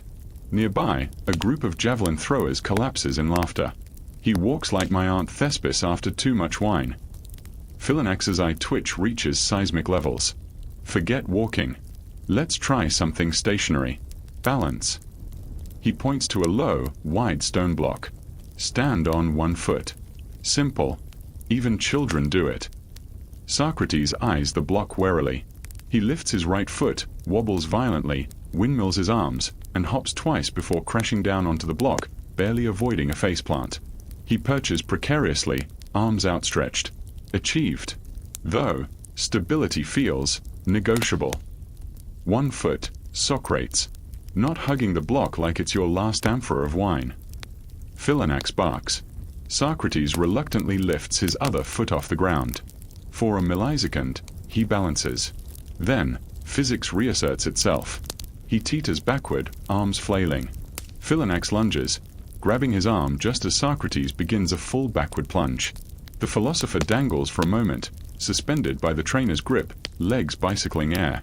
Fascinating. Socrates gasps. Defiance of gravity, through cooperative desperation. Philonax hauls him upright, breathing heavily. Gods below, man. You're worse than the day we pulled that Spartan spy out of the harbor after 3 weeks. At least he could stand. He runs a hand over his face, the picture of despair. Okay. Last resort. Visualization. He closes his eyes. Picture yourself moving with grace. Strong. Fluid. Like an athlete. Socrates closes his eyes obediently. A beatific smile spreads across his face. Ah, yes.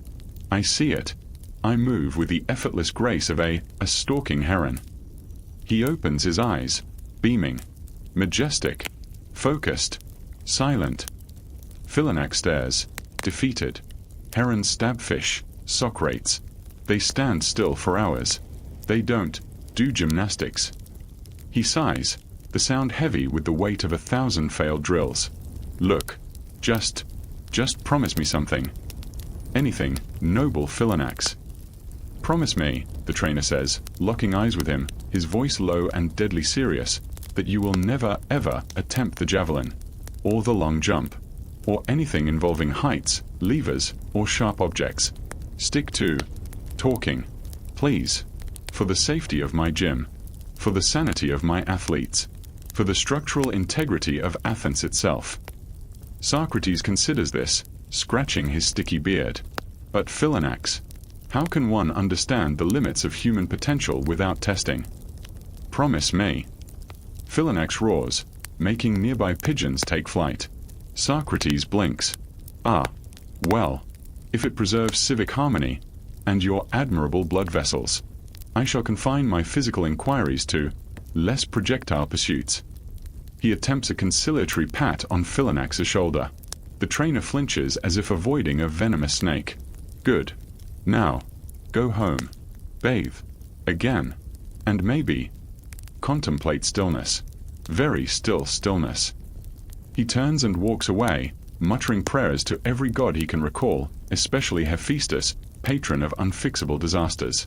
Plato helps Socrates off the block. The philosopher watches Philonax retreat, a thoughtful frown on his face. His despair, he murmurs, is palpable. But is despair not merely unmet expectation? Perhaps tomorrow we explore gentle stretching. Plato just sighs, steering his master firmly toward the exit. Section 11. Cool marble presses against your shoulder as you lean in the shaded colonnade, watching Plato shepherd Socrates toward the palaestra's grand entrance.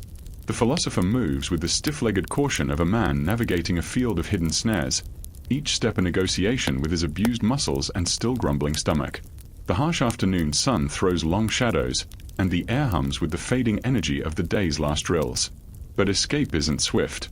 Their path takes them past the central courtyard where the ephebes, Athens' elite young athletes, the golden boys of the gym, are cooling down. These are the sons of generals, politicians, and wealthy merchants. Their bodies honed by years of privileged training, their confidence as slick as the expensive myrrh oil glistening on their skin. They lounge like basking lions near a fountain, swapping boasts and casting appraising glances around their domain. Mainstream history paints the ephebes as future leaders, undergoing rigorous physical and military training. Their time in the gym was a prelude to citizenship and service. But right now, lounging post-workout, they embody pure, unadulterated adolescent arrogance. Their eyes, sharp and predatory, instantly lock onto the shuffling, disheveled figure of Socrates. A ripple of cruel amusement passes through the group. One, a statuesque youth named Alcibiades, destined for infamy, peels himself off the sun-warmed stone, a languid smile playing on his lips. Well, well, he purrs, his voice dripping with condescension. If it isn't the human olive press. Heard you squeezed out a victory. Over your own digestion. Laughter erupts, sharp and mocking. Socrates pauses, blinking mildly. Ah, Alcibiades. Observant as ever. Indeed, the internal conflicts proved more visceral than the external ones today.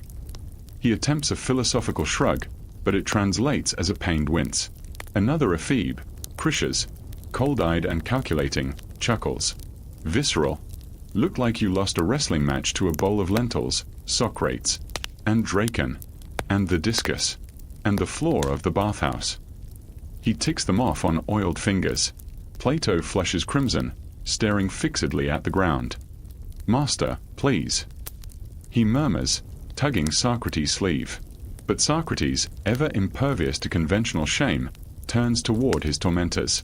Loss implies a contest with a defined victor, young Critias. My engagements today were exploratory dialogues with various physical principles. Some proved more persuasive than others. He gestures vaguely towards his bruised thigh. Quirky tidbit. Mockery was practically an Olympic sport among Athenian youth. They employed complex verbal jabs, often improvised in iambic meter, the rhythm of satire. Alcibiades, known for his sharp tongue, steps closer, circling Socrates like a shark. Exploratory dialogues.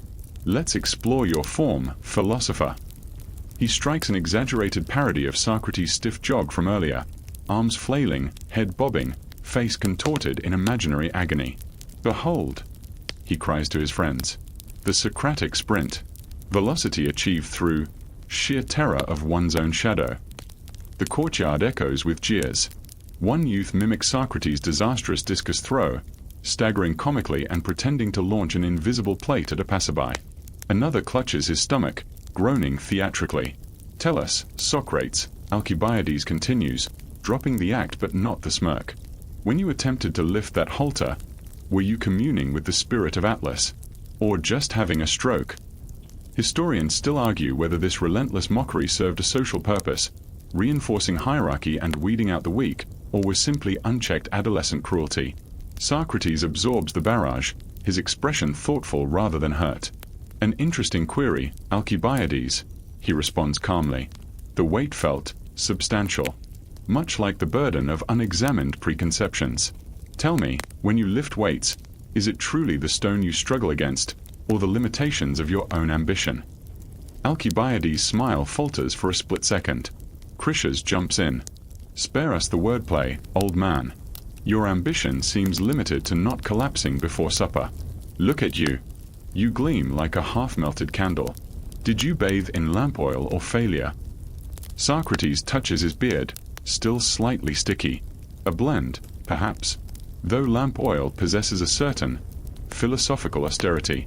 Unlike, he gestures towards Alcibiades' gleaming chest, that rather expensive perfume. Does myrrh enhance performance, or merely mask the scent of insecurity? A flicker of irritation crosses Alcibiades' face. The other ephebes chuckle, but it's slightly more nervous now. They were prepared for squirming embarrassment, not this calm, probing counterattack. Insecurity. Alcibiades scoffs, recovering. Says the man who got sat on by Draken. How did the sand taste? Gritty with wisdom. Gritty, yes, Socrates concedes. And enlightening. One gains remarkable perspective. From the ground level. It clarifies hierarchies. He fixes Alcibiades with that unsettlingly direct gaze. For instance, it reveals those who stand tall, solely because they stand on the shoulders of their father's wealth and reputation. Tell me, Alcibiades, if stripped of your name, your oil, this fine company, would you cast a shadow? Or merely blend into the dust?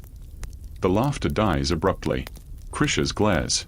Alcibiades' jaw tightens. The easy mockery has curdled. Plato stares at his master, a mixture of awe and terror on his face. Socrates presses his slight advantage, his voice still mild but cutting through the sudden silence. You mock my failures. Yet, I embrace them publicly, seeking understanding. You lounge, perfected, yet untested by anything beyond these comfortable walls. Where is your grit, Alcibiades? Where is your visible struggle? Is your shine merely surface deep, like cheap bronze over clay? An older trainer overseeing the ephebes cooldown clears his throat loudly. Enough. Show respect, or your next dialogue will be with the latrine sponges. His voice carries authority. The ephebes shift uncomfortably, the wind gone from their sails. Alcibiades forces a brittle laugh. Respect? For a man who wrestles with his lunch. Come, friends. The stink of philosophy offends the nostrils. He turns his back deliberately, a final, petty dismissal. The others follow suit, resuming their lounging with exaggerated nonchalance, but the easy arrogance is gone, replaced by sullen irritation. Socrates watches them for a moment, then turns to Plato. Observe. Plato. The sting of a gadfly often provokes the loudest swatting, and the most revealing flinch. He limps forward again, past the fountain, past the ostentatiously turned backs. As they near the archway leading out to the bustling street, the sounds of the city, cartwheels, hawkers, distant music, begin to mingle with the fading gymnasium echoes. The scent of olive oil and sweat is gradually replaced by dust, spices, and the promise of the outside world. Plato breathes a sigh of profound relief. Socrates, however, pauses just before stepping into the Athenian throng. He glances back at the palaestra, his gaze lingering on the distant sand of the wrestling pit, then at the retreating, oiled backs of the ephebes. A slow, thoughtful smile touches his lips, utterly devoid of malice. "Tomorrow," he murmurs, almost to himself, "we return." Plato's face, momentarily relaxed, freezes in fresh horror. "Master," Philonax practically begged. "Precisely." Socrates beams, stepping into the sunlight. His despair presents a fascinating, philosophical challenge. How best to reconcile his admirable desire for safety with my equally admirable thirst for experimental knowledge? We must devise a strategy. He limps forward into the crowd, already lost in contemplation of his next disastrous foray into Athenian fitness culture, leaving Plato rooted to the spot by the archway, the image of the smirking, mocking ephebes replaced by the terrifying prospect of Socrates strategizing. Section 12. Plato's sandals scuff against the sun-baked Athenian pavement as he trails Socrates through the crowded agora. The philosopher's limp a slow, stubborn metronome marking their retreat from the palaestra. Your gaze lingers not on Socrates' battered frame, but on the young disciple trailing him, shoulders hunched, face aflame with a humiliation so acute it radiates like heat shimmer. Every raucous laugh from a nearby fishmonger, every curious glance from a passing citizen, feels like a needle pricking Plato's skin. He stares fixedly at the cracked stones beneath his feet, wishing the earth would swallow him whole. "Master," he murmurs, voice tight. "Perhaps a less conspicuous route?" The Ceramicus gate is quieter. Socrates, blissfully oblivious or willfully ignoring the social wreckage, waves a dismissive hand. "Nonsense, Plato. The agora pulses with life. Observe the dialectic of commerce." The fishmongers shout. He gestures toward a man bellowing about fresh mackerel, caught by Poseidon's own net. Is it persuasion, or auditory assault? A group of well-dressed women, recognizing Socrates, whisper behind their hands, their eyes flicking to his stained chiton and oily beard. Plato flinches, the gesture screaming louder than their hushed words. "There goes the fool who wrestled lunch and lost." Mainstream history reminds us that Athenian mentorship was sacrosanct. A student's honor was irrevocably tied to his teacher's reputation. Disciples like Plato weren't just learners, they were living endorsements. To be seen with a master deemed ridiculous was social suicide, a stain on one's future prospects in the assembly or academy. Plato feels this weight crushingly. He recalls his uncle Charmides, a respected general, who'd warned him, "Align with stars, Plato, not shooting stars that fizzle into mud." Today, Socrates hadn't just fizzled. He'd exploded, showering Plato in the gritty, oily, lentil-scented debris of his failures. A memory flashes. Dracon's knee grinding Socrates' spine into the sand. The thud had reverberated in Plato's own chest. He'd wanted to vanish, to dissolve into the colonnade's shadow. Instead, he'd rushed forward, the dutiful disciple, hauling his master up while the wrestlers laughed a scraped roar against his nerves. Why? The question claws at him. Why subject them both to this? Why couldn't wisdom bloom quietly, in the cool shade of a grove, away from discus-throwing merchants and snickering ephebes? Quirky tidbit: Athenian youths practiced averted gaze as a survival skill in embarrassing situations. Some swore by focusing intently on a distant pigeon or a crack in the wall, believing direct eye contact amplified shame. Plato masters this art now, locking onto a chipped amphora handle across the street. Focus on the handle. Only the handle. It doesn't help. The phantom scent of lamp oil and vomit clings to his nostrils. Plato. Socrates' voice jolts him. The philosopher has stopped beside a stall selling Spartan military sandals, rugged, functional things. Observe the contrast. Socrates taps his own broken, oil-smeared sandal tied with frayed fishing line. Spartan austerity versus Athenian improvisation. Which truly supports the journey toward truth? The sandal seller, a burly man with Thracian tattoos, eyes Socrates' footwear with horrified fascination. Truth, he grunts. Truth is, philosopher, those abominations offend Hephaestus. Buy proper sandals. Or crawl. Plato's cheeks burn anew. He digs coins from his pouch, thrusting them at the seller. Sturdy ones. Medium size. Please. His voice is barely a whisper. He can't bear another moment of Socrates debating footwear while looking like a shipwreck victim. As Socrates examines the Spartan sandals with intense, misplaced seriousness, but does the thicker strap constrain the sole's articulation, Plato? The disciple turns away, pressing the heels of his hands against his eyes. The images replay: Socrates dangling from Dracon's grip, oily footprints on Bathhouse marble, the greenish honey oozing across the refectory table, each a fresh wave of second-hand shame. Historians still argue whether Plato's later, rigidly idealistic philosophy was a reaction against the messy, embarrassing reality of Socrates' life. Did the Academy's pristine intellectualism stem from a desperate need to sanitize the memory of gymnasium disasters? Plato certainly seems to be constructing mental fortifications now. Think of the forms, he commands himself.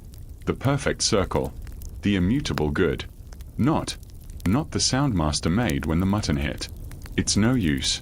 The abstract perfection of the form shatters against the concrete absurdity of his master tripping over a stray chicken.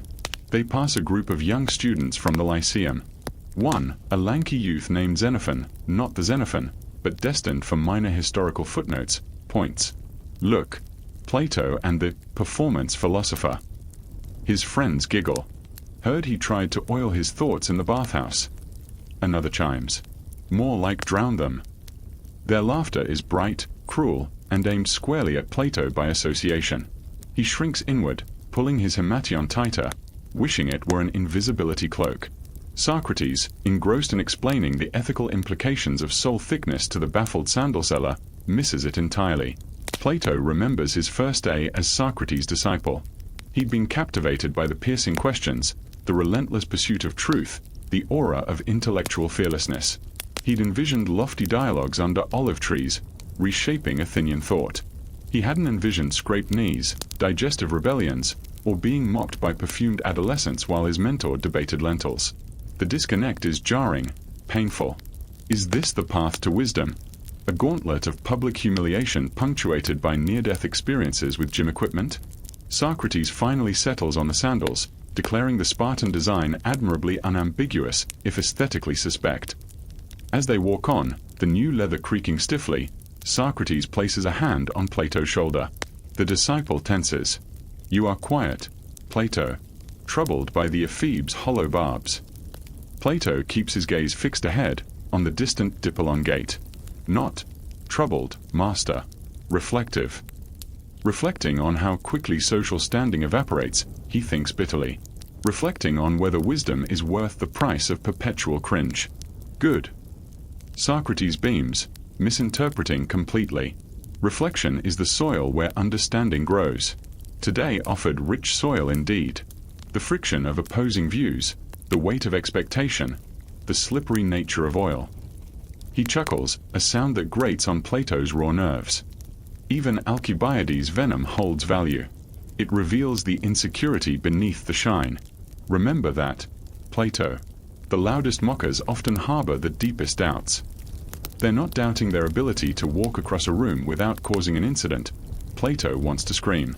Instead, he nods mutely. They pass a public fountain.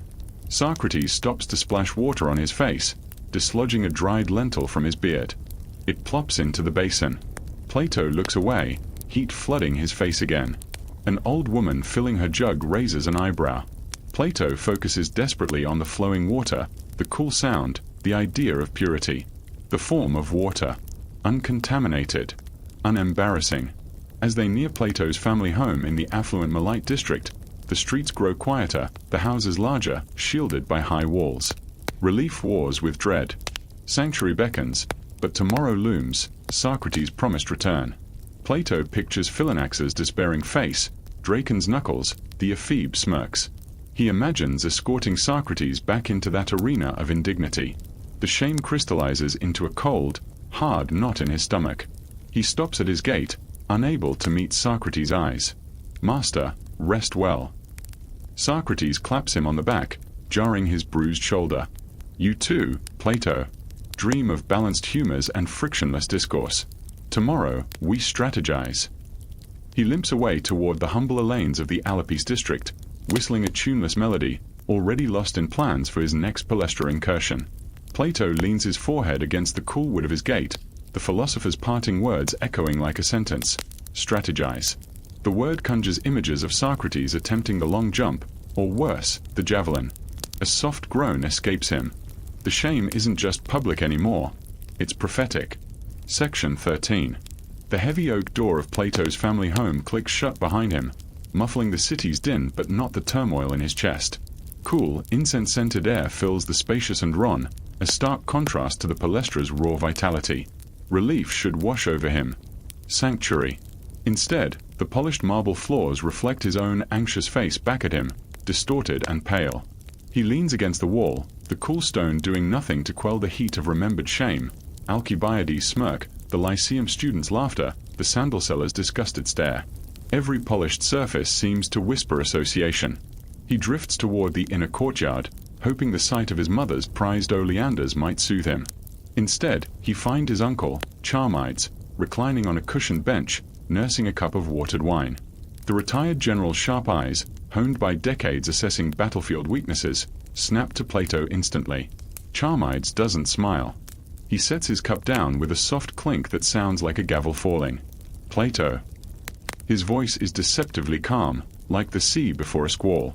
Rumors fly faster than Persian arrows today.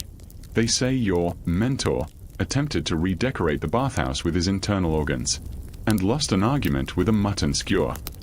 Plato flushes, staring at the geometric patterns in the mosaic floor. It was an experiment in dietary philosophy, uncle. A flawed hypothesis, swiftly corrected by nature's elenchus. The Socratic terminology feels hollow, ridiculous, in this elegant space. Charmides snorts. Nature's elenchus. More like a public purge. And before that, I hear he turned the wrestling pit into his personal sandbox and nearly bankrupted Philonax with broken equipment. He rises, his imposing frame blocking the sunlight filtering through the colonnade. Plato, look at me. Reluctantly, Plato meets his uncle's gaze. Charmides' expression is a mix of exasperation and genuine concern. This isn't philosophy. It's buffoonery. Public, humiliating buffoonery. And you're tethered to it. He gestures sharply, encompassing the comfortable wealth of the house. Your father left you standing, boy. Connections. Reputation. A future in the assembly, perhaps the Areopagus. Not this. The word drips with contempt. Playing nursemaid to a man who thinks lamp oil is skincare and wrestling is a metaphor. Mainstream history underscores the immense weight of familial expectation and social standing in Athenian aristocracy. Charmides isn't just criticizing Socrates. He's sounding the alarm for the Agathan family honor, inextricably linked to Plato's choices. He asks profound questions. Uncle. Plato protests weakly, the image of Socrates dangling from Dracon's grip undermining his words. He challenges complacency. Complacency. Charmides barks a laugh. He challenges common sense, and drags you down with him. Do you think Alcibiades or Critias forget a slight? Or a spectacle? They're vipers. Plato. They'll use this. There goes Plato, disciple of the man who oiled his thoughts and lost to his lunch. Is that the reputation you want preceding you into the agora? Into politics? He leans closer, his voice dropping, intense. Wisdom shouldn't smell like failure and cheap lamp oil. Align yourself with stars, boy, not shooting stars that fizzle into mud and take bystanders with them. Quirky tidbit. Athenian elite practiced sophisticated reputation management. Families employed gossip auditors to track whispers in the agora and counter negative narratives with carefully planted positive anecdotes. Charmides, the strategist, clearly sees Plato's association with Socrates as a reputation hemorrhage needing immediate triage. Your loyalty is commendable, Plato. Misplaced, but commendable. Consider redirecting it. To Socrates, perhaps. His rhetoric is polished, his sandals are intact, and he doesn't attract discuses to merchants' kneecaps.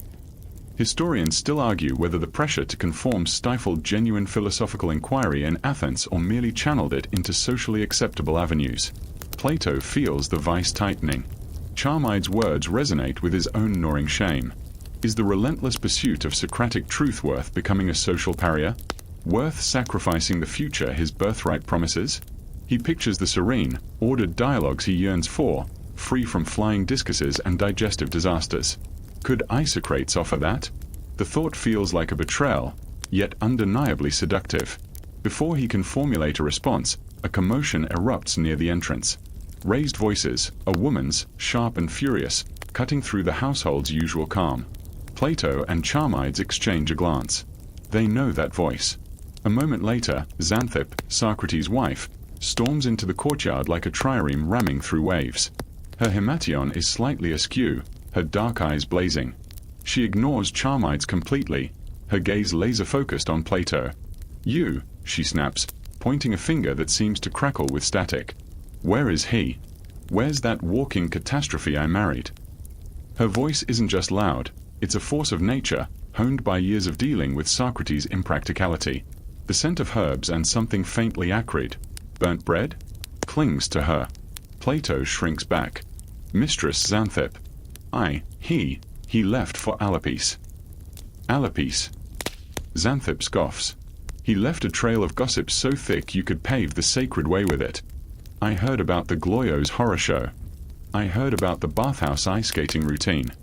I heard about the philosophical mutton rebellion."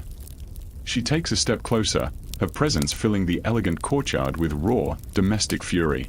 "And I definitely heard about him promising Philonax he'd be back tomorrow." Her eyes narrow. "You were there. You saw it all. Tell me, Plato, son of Ariston, did he break anything else? Besides my last nerve and possibly Chylon's halter? Spare no detail. Consider it philosophical inquiry." Charmides wisely retreats to his bench, picking up his wine cup, a spectator to the coming storm. Plato feels sweat prickle his brow. Xanthippe's fury is terrifying, but it's also strangely honest. No aristocratic snobbery, just the visceral rage of a woman whose husband is a public disaster zone. He stammers out a fragmented account, the wrestling pin, the oil slick, the mutton-induced dash for the oleanders. Xanthippe listens, her expression shifting from fury to grim fascination to utter, profound exhaustion. When he finishes, she pinches the bridge of her nose. Gods! He tried to philosophize with Draken, and lost, to a turnip. She sighs, the sound carrying the weight of 1,000 similar sighs. And Philonax begged him not to return. Begged? Plato nods mutely. A slow, dangerous smile touches Xanthippe's lips. It's not a pleasant sight. Good. She turns to leave, then pauses, fixing Plato with that unnervingly direct gaze again. "That shame you're drowning in, boy. I swim in it daily. But here's a piece of real wisdom, free of charge. Don't confuse his chaos with your path. You chose to follow him into the mud. You can choose to walk on solid ground." Her gaze flicks dismissively toward Charmides. "Stars or shooting stars? Choose what doesn't leave you covered in other people's gloyos." With that, she sweeps out, leaving a vacuum filled only by the scent of her anger and Plato's spiraling thoughts. Charmides sips his wine. Eloquent woman. Terrible life choices, but eloquent. He looks at Plato. Solid ground. Plato. Stars. Not mud. Plato stares at the empty archway where Xanthippe vanished. Her words echo Charmides, yet stripped of aristocratic Polish, raw and practical. Choose what doesn't leave you covered in other people's gloyos. The shame remains, a cold stone in his gut. But beneath it, sparked by Xanthippe's brutal honesty, something else flickers, a question not about Socrates, but about himself. What path asterisk doesn't underscore feel like someone else's disaster? The answer, terrifyingly, feels further away than ever. The polished marble offers no reflection, only a dizzying abyss of choices. Section 14. Dawn bleeds pale gold over the Athenian rooftops, but in Plato's chamber, the light feels accusatory. You watch him pace, the geometric patterns of the rug wearing thin beneath his restless sandals. Sleep was a stranger, chased away by Xanthippe's scorching truth and Charmide's cold pragmatism. Covered in other people's gloyos. Align with stars. The phrases circle like vultures. He picks up a polished obsidian mirror, a gift from his mother, but flinches from his reflection. Haunted eyes, the lingering shadow of yesterday's humiliation etched around them. The thought of returning to the palaestra, of facing Alcibiades' smirk or Philonax's despair, makes his stomach clench. Strategy. Socrates' cheerful declaration echoes like doom. What strategy could possibly salvage this? The sound of uneven footsteps and tuneless humming in the courtyard below shatters his brooding. His early. Plato closes his eyes, takes a breath smelling of lavender oil and dread, and descends. Socrates stands bathed in the nascent light, looking remarkably refreshed. His bruises are hidden beneath a marginally cleaner chiton, the new Spartan sandals firmly laced. He beams, holding up a small, lumpy package wrapped in fig leaves. Plato. Excellent. I bring sustenance. Boiled barley cakes. Pure, uncomplicated energy. No synthesis required. The scent of plain grain is a welcome reprieve from mutton and lamp oil. Mainstream history tells us the Athenian palaestra opened at dawn. Dedicated athletes arrived with the sun, trainers barking orders while the air was still cool. As Plato reluctantly follows Socrates' stiff-legged stride back toward the gym, the streets are quiet, the city still rubbing sleep from its eyes. The palaestra gates loom. Plato's steps falter. Master. Philonax was quite emphatic. Nonsense. Socrates waves a dismissive hand, pushing the gate open. Philonax's concerns stem from admirable caution. Our strategy addresses this. Non-projectile engagement. Focused on activities requiring minimal aerial trajectories. He steps inside, radiating misplaced confidence. The morning palaestra is a different beast, focused, purposeful. Sprinters' feet drum the packed earth of the dromos. Wrestlers drill basic holds with rhythmic grunts. The scent of fresh olive oil and damp earth replaces yesterday's complex cocktail of failure. Philonax, overseeing warm-ups near the colonnade, spots them. His weathered face, already set in its default scowl, undergoes a remarkable transformation. Disbelief curdling into pure, unadulterated horror. He strides over, leather whip trembling at his side like a divining rod sensing catastrophe. Socrates. The name is a low growl. I believe my final words yesterday involved never and return. Socrates beams. Precisely. And I have meticulously adhered to your parameters. Observe. He gestures grandly at his sandals. No heights. No levers. He points to the empty space around him. No sharp objects. And, he adds triumphantly, no javelins. We are here purely for grounded, cooperative inquiry. Philonax looks ready to spontaneously combust. Grounded. Cooperative. You. He pinches the bridge of his nose, muttering a prayer to every deity associated with patience. Fine. Fine. But by Hadeshound, if you so much as look at the discus field, the jump pit, the weights, or anything vaguely aerodynamic, I'll have Draken sit on you again. Permanently. He points a shaking finger toward the far end of the grounds. Over there. The Episkyros field. Watch. From a distance. Silently. Is the concept of silence within your philosophical grasp? Quirky tidbit, Episkyros, an early form of team ball game, was notoriously chaotic. Played on a marked field with a leather ball stuffed with hair, it involved two teams trying to force the ball over the opponent's rear boundary line, often by any means short of outright murder. Think rugby meets mob brawl. Players swore by bizarre pre-game rituals, rubbing the ball with rabbit feet for luck, or whispering insults to it to make it angry and harder to catch. Socrates nods solemnly. Silent observation. The bedrock of empirical method. He limps obediently toward the designated area, Plato trailing like a condemned man. They settle on a low wall overlooking a dusty pitch where two teams of young athletes, 10 per side, are already shoving, yelling, and scrambling for a bouncing leather sphere. Observe, Plato. Socrates whispers loudly. The dynamic interplay. The fluid strategies. The embodiment of civic cooperation under pressure. What Plato observes looks more like organized mayhem. A burly player snatches the ball, is immediately tackled by two opponents, and disappears in a cloud of dust and flailing limbs.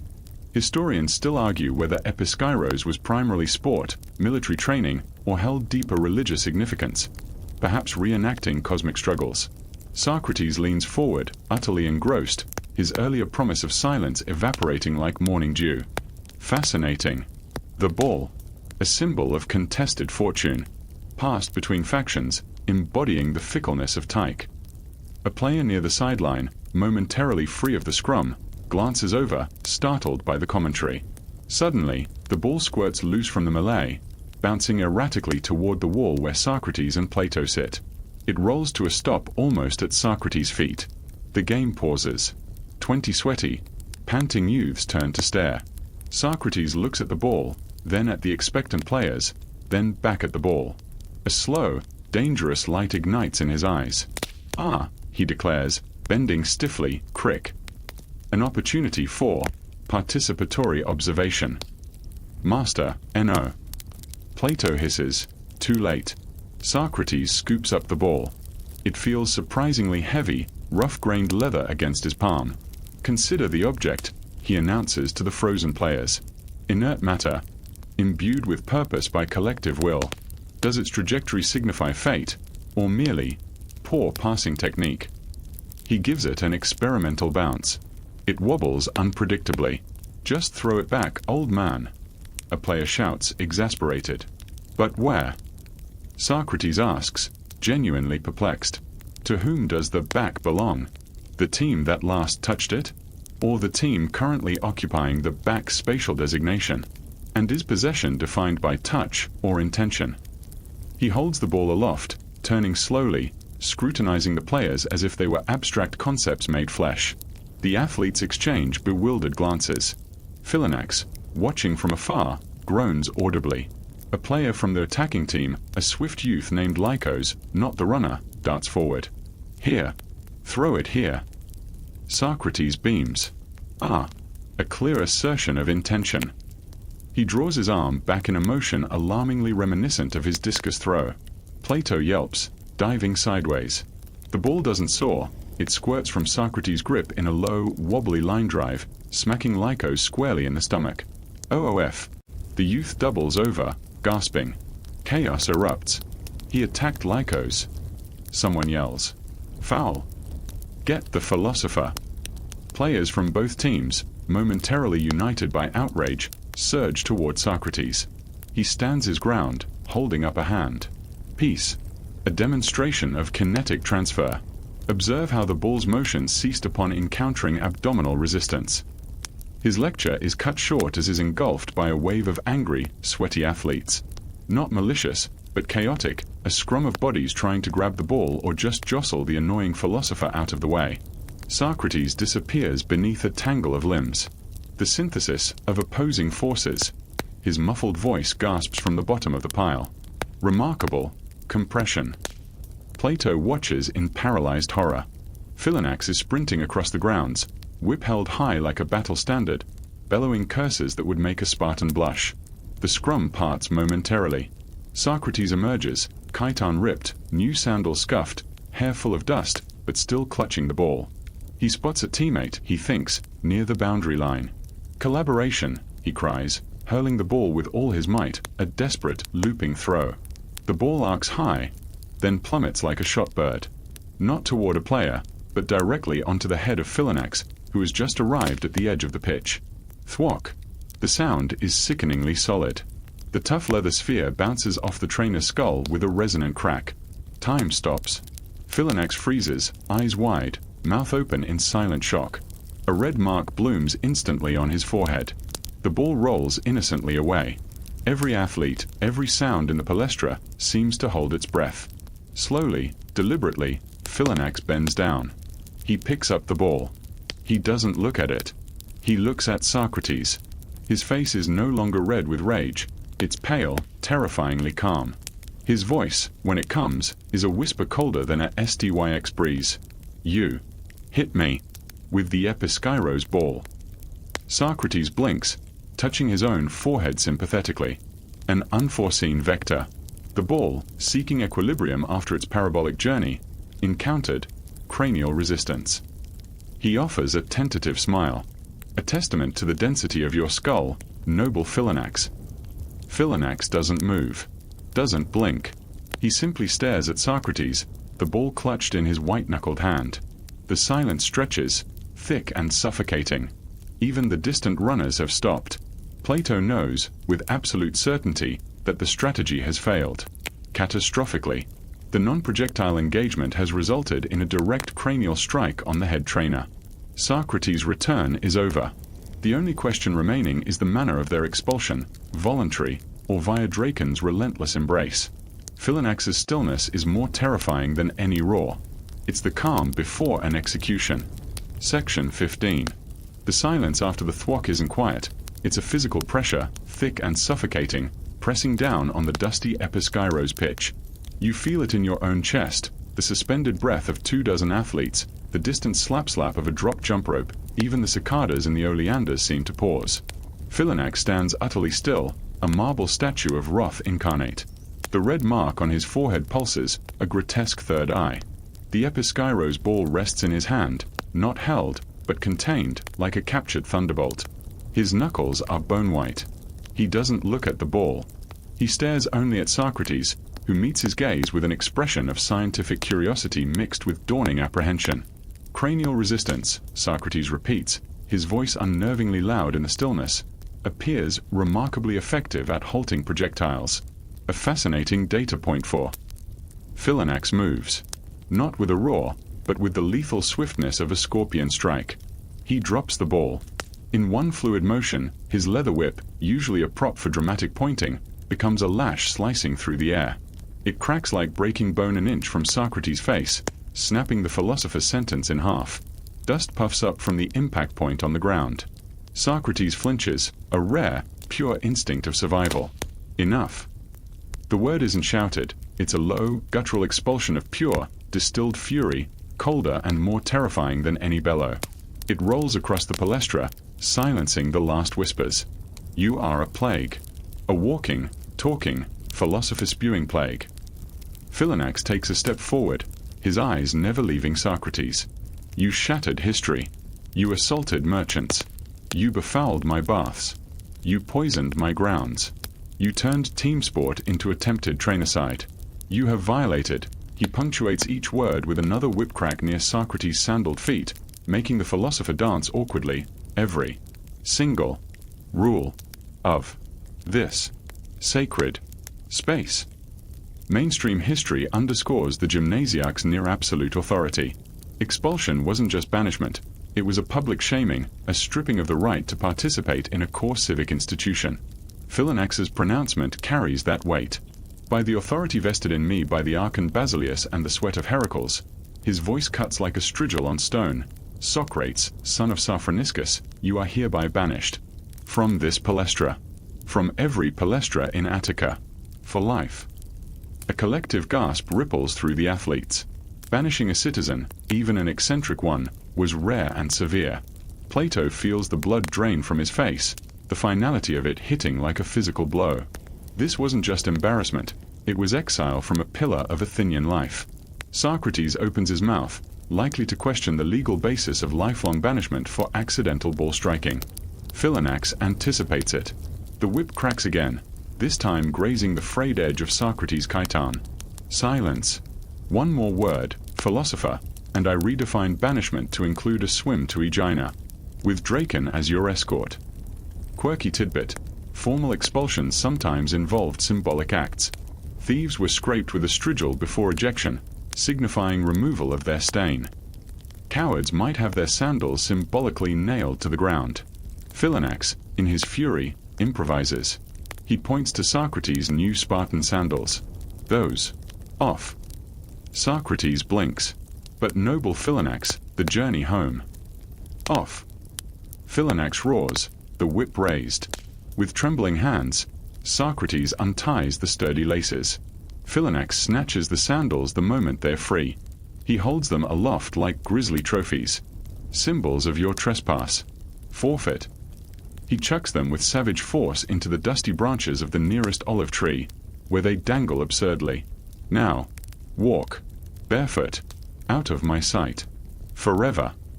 He turns his back, a gesture of utter, contemptuous finality. Historians still argue whether such dramatic expulsions were common or embellished by later writers.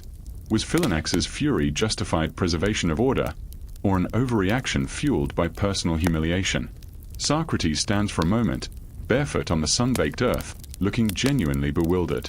The indignity is profound. The athletes stare, a mix of pity, schadenfreude, and profound relief. Plato rushes forward, unable to bear it. He slips off his own sandals. "Master, take mine." Socrates shakes his head, a slow, thoughtful movement.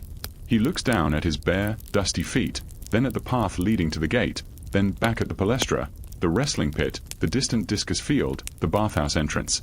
A strange calm settles over his features, replacing the bewilderment. "No, Plato," he says, his voice quiet but clear in the hush. "The path of inquiry often requires feeling the earth directly." He takes a deliberate step forward, wincing only slightly as the hot grit meets his tender soles. Philonax's edict presents a fascinating constraint, a new parameter for exploration. He begins to walk, not with the stiff shuffle of before, but with a slow, deliberate tread. The athletes part silently before him, creating a wide aisle. He doesn't look at Philonax's rigid back. He doesn't look at the snickering ephebes near the fountain. He looks at the ground, then up at the sky, then at the olive tree where his sandals hang. "Banishment," he murmurs, almost to himself, yet loud enough to carry. Is it merely physical exclusion, or an invitation to redefine the boundaries of engagement? He passes the discarded Episkairos ball and pauses. He looks at it, then at Philonax's still turned back, then at Plato. A flicker of the old, unsettling light returns to his eyes. Fascinating. Plato grabs his arm, pulling him firmly toward the gate. "Master, please. Just walk." The philosopher allows himself to be guided, but his mind is clearly racing, already dissecting the implications of his exile. They pass the bathhouse entrance. Lysias, the attendant, stands in the archway, holding a bucket and mop. He meets Socrates' gaze, shakes his head slowly, but there's a flicker of something almost like pity in his eyes. He says nothing. As they reach the great archway leading out to the street, Socrates stops. He turns one last time. His gaze sweeps over the palaestra, the sweat-glistening athletes resuming their drills, the stern profile of Philonax, the sound of the wrestling pit where Draken had sat on him, the colonnade where he'd questioned runners. He doesn't look defeated. He looks intrigued. "A rich field of study," he declares softly. "Concluded. Prematurely. But not concluded." He taps his temple. The internal palaestra remains accessible. And its equipment, he glances meaningfully back toward the gym, is remarkably resilient to philosophical inquiry. Then, barefoot, dusty, chiton torn, and smelling faintly of rosemary oil and existential inquiry, Socrates steps through the archway, back into the bustling life of Athens. Plato follows, his own feet burning on the hot stones, his heart heavy with the weight of public disgrace and the terrifying certainty that his master's banishment from physical gyms would only lead to more creative, and likely more disastrous, forms of grounded, cooperative inquiry elsewhere. The sound of the palaestra, grunts, shouts, the thud of feet and weights, fades behind them, replaced by the city's indifferent hum. Socrates takes a deep breath, squares his shoulders, and limps forward, already scanning the marketplace ahead with renewed, unsettling focus. The human olive press had been ejected, but the squeezing of meaning from chaos, Plato knew with dread, had only just begun. Section 16. The hot Athenian pavement bites into Socrates' bare soles as he limps from the palaestra gates, each step a tactile reminder of Philonax's wrath. You follow him into the chaotic embrace of the agora, where the scent of dung, fish, and roasting chestnuts replaces gymnasium sweat. But the philosopher's gaze drifts eastward, beyond the city walls, toward the iron discipline of Sparta. "Fascinating, Plato," he declares, pausing beside a stall selling Spartan black broth. "The pungent vinegar and boiled blood aroma makes your eyes water. Observe the dichotomy. Athenian palaestri celebrate individual excellence, while Sparta forges collective resilience. Where does true strength reside?" He dips a finger into a sample bowl, grimaces at the bitterness, yet nods approvingly. Austerity as virtue. Perhaps my lamp oil regimen wasn't misguided after all. Mainstream history reveals Sparta's agode system as a brutal marvel. Boys torn from mothers at 7, subjected to military drills, starvation rations, and state-sanctioned theft to build cunning. While Athenian youths debated poetry in gyms, young Spartans marched in terrifying unison, their phalanx moves perfected through relentless repetition. Socrates, leaning against a cart piled with Corinthian helmets, attempts to mimic the iconic Spartan goose step. His bare, blistered foot lifts in a stiff parody, then thuds down awkwardly. Rhythmic conformity, he gasps, nearly colliding with a slave carrying amphory. But does synchronized movement suppress, or amplify, the warrior's individual thumos? A grizzled mercenary haggling over a Thracian dagger snorts. Spartans. They'd flay you alive for that sorry strut, old man. Their drills aren't philosophy, they're survival. He demonstrates a spear thrust stance, feet planted like tree roots, spine rigid, muscles coiled with lethal economy. Socrates observes, then attempts his own version. His back protests, crick, his arms wobble, and his bare foot slides on donkey droppings. He windmills wildly before Plato catches his elbow. Survival. Socrates beams, unperturbed. Precisely. Is not survival the ultimate dialectic? Thesis, the enemy's spear. Antithesis, my shield. Synthesis, continued existence. Quirky tidbit. Spartan training incorporated bizarre endurance tests. Boys were flogged before Artemis Orthia's altar, competing to endure the most lashes without crying out. Some secretly applied numbing salves of hemlock and beeswax, a deception punishable by death if discovered. Socrates, inspired, fishes a crushed bee from his pouch. Natural analgesia. Could strategic apitoxin application enhance? Plato gently pries the stinger from his fingers.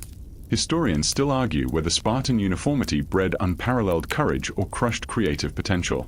Did their infamous laconic wit stem from disciplined minds or stunted emotional expression?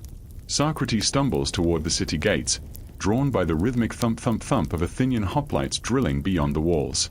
The contrast is stark. Athenian soldiers chat as they practice maneuvers, adjusting straps and complaining about blisters. A young hoplite named Leon fumbles his spear catch. Apologies, sir. Sweaty palms. Socrates seizes the moment. Aha. The human variable. Spartans would attribute that to insufficient discipline. But is sweat not proof of honest effort? Does Spartan suppression of fallibility create brittle perfection? He gestures to Leon's dropped spear, whereas Athenian acknowledgement of error invites improvement. Leon stares blankly as Socrates bends, crick, to retrieve the spear, hefting it with comic ineptitude. Observe the weight. Does its heft symbolize oppressive state control, or the burden of civic duty? The spear tip wobbles dangerously toward a passing priestess. Plato lunges to redirect it. Suddenly, a sharp command cuts through the air, lock shields. A visiting Spartan Lokagos, company commander, all bronze and scarred leather, oversees a detachment drilling with terrifying precision.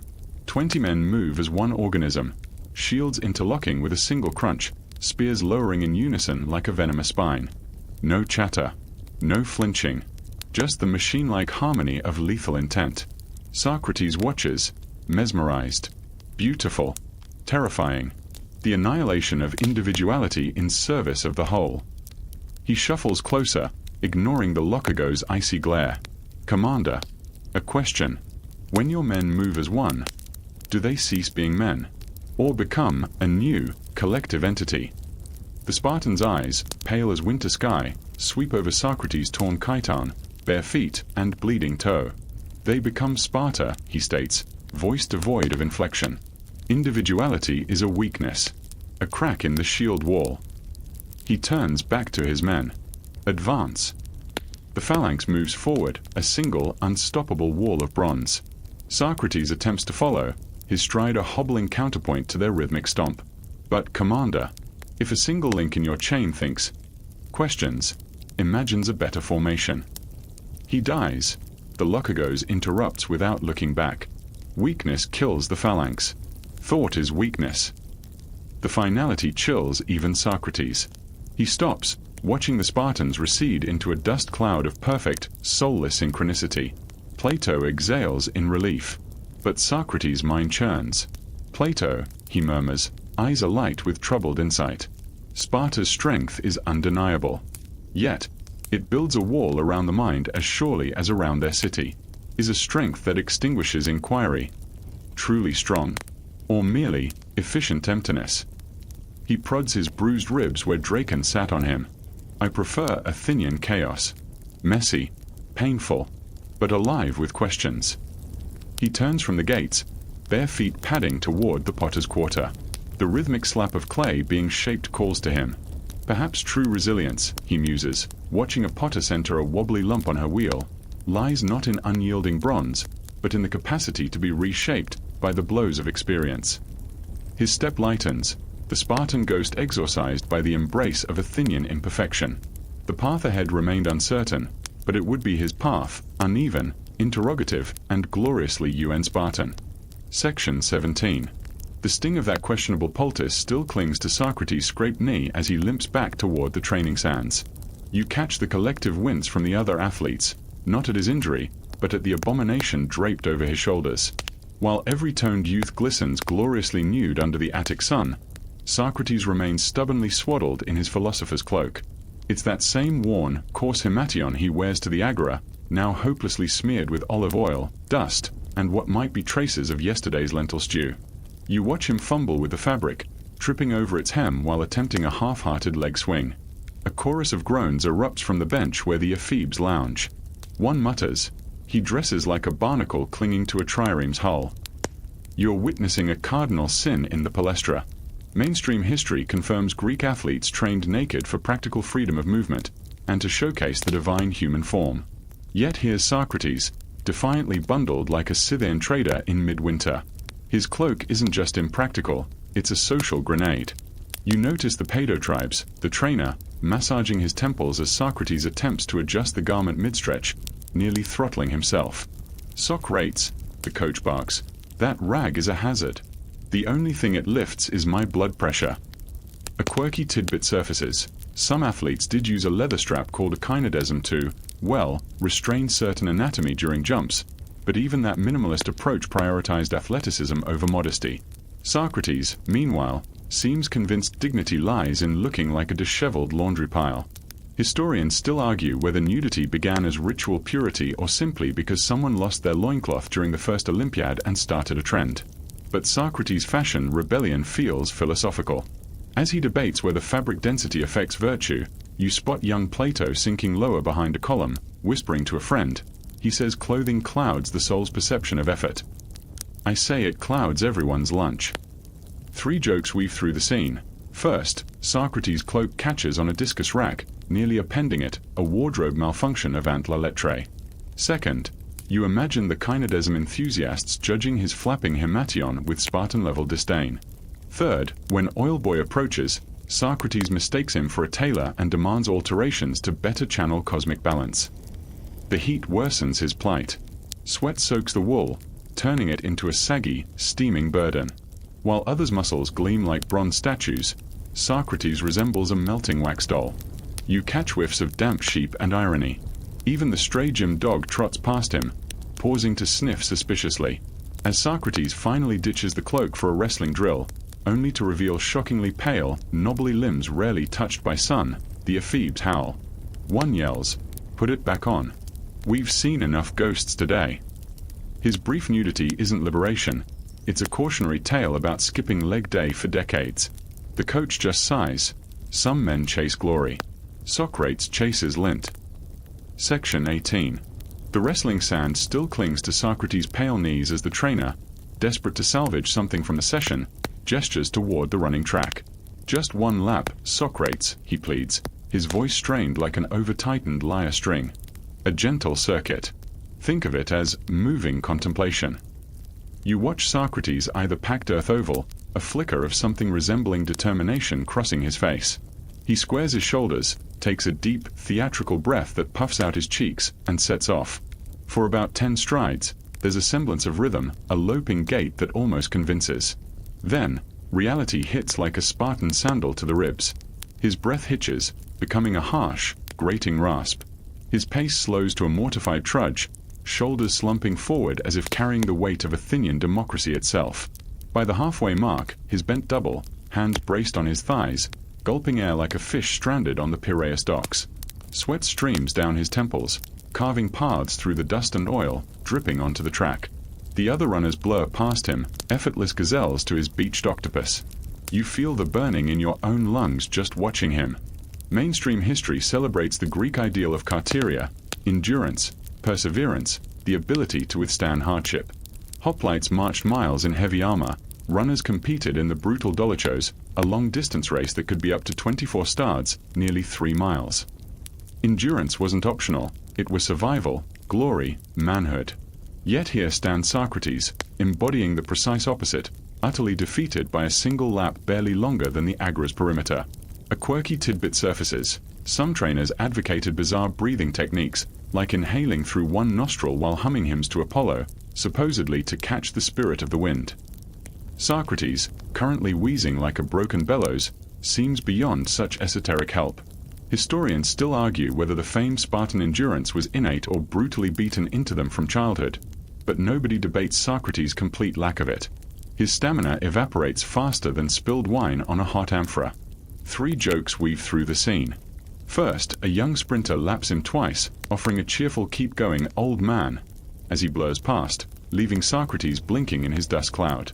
Second, Socrates tries to justify his collapse philosophically to Plato, who has reluctantly approached. Plato, my boy, is not stopping, merely a profound interrogation of motion. Plato just silently hands him a waterskin, his expression a masterpiece of pained resignation. Third, the trainer mutters to the sky. Endurance? The only thing Socrates endures is the sound of his own voice. You notice Socrates attempting to restart, pushing off with a grunt, only to stumble sideways into a stack of javelins, sending them clattering. The gym's resident dog, previously napping, lifts its head, tilts it, and lets out a soft waft that sounds suspiciously like canine derision. Even the discus throwers pause their practice, not out of concern, but morbid fascination. His face flushes a deep, alarming crimson. It's less the healthy glow of exertion and more the alarming hue of an overripe figure. His legs visibly tremble. This isn't fatigue, it's systemic rebellion. He sways dangerously, prompting the oil boy to dart forward, not with refreshment, but seemingly ready to catch him if he topples. The concept of a second wind is as foreign to him as the rules of cricket. He manages to stagger the final few steps off the track, collapsing onto a stone bench with a groan that echoes slightly in the sudden quiet of the palaestra. His recovery position involves draping an arm dramatically over his eyes. The pursuit of virtue, he gasps out to no one in particular, is remarkably sweaty. The Paedotribes just shakes his head, scribbling something decisive and likely unflattering on his wax tablet. You sense the collective understanding. Socrates wouldn't last a minute in the pancration, that brutal all-in fighting event where the only rule was no eye-gouging or biting. His endurance fail isn't just physical, it's a complete disconnect from the agonistic spirit that pulsed through this place. He lies there, a monument to philosophical exertion, utterly spent by the most basic athletic demand. The only thing enduring is the profound silence of the athletes, punctuated by Socrates' labored breathing and the distant, rhythmic thud of someone actually practicing. Section 19. The rhythmic thud of leather meeting leather finally pulls Socrates upright on his bench, his breathing still ragged but his philosopher's curiosity piqued. Across the dusty expanse of the palaestra, a dozen lithe figures are engaged in a furious, chaotic ballet. It's episkairos, the brutal ancestor of rugby or football. 2 teams, identified only by smeared chalk lines and sheer aggression, surge back and forth across a central line, shouting, grappling, and kicking a heavy, sand-filled leather ball. The objective is simple: drive the ball over the opposing team's boundary line. The execution is pure, controlled pandemonium.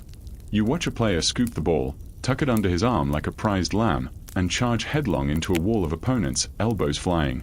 Bodies crash, sand kicks up in choking clouds, and a triumphant roar erupts as one side shoves the ball carrier just over the line. Socrates blinks, utterly transfixed and profoundly baffled. Fascinating, he murmurs, wiping sweat from his brow with the edge of his discarded cloak. But why? He edges closer, drawn like a moth to a particularly violent flame. You sense his analytical mind whirring, trying to impose logic on the glorious, sweaty anarchy.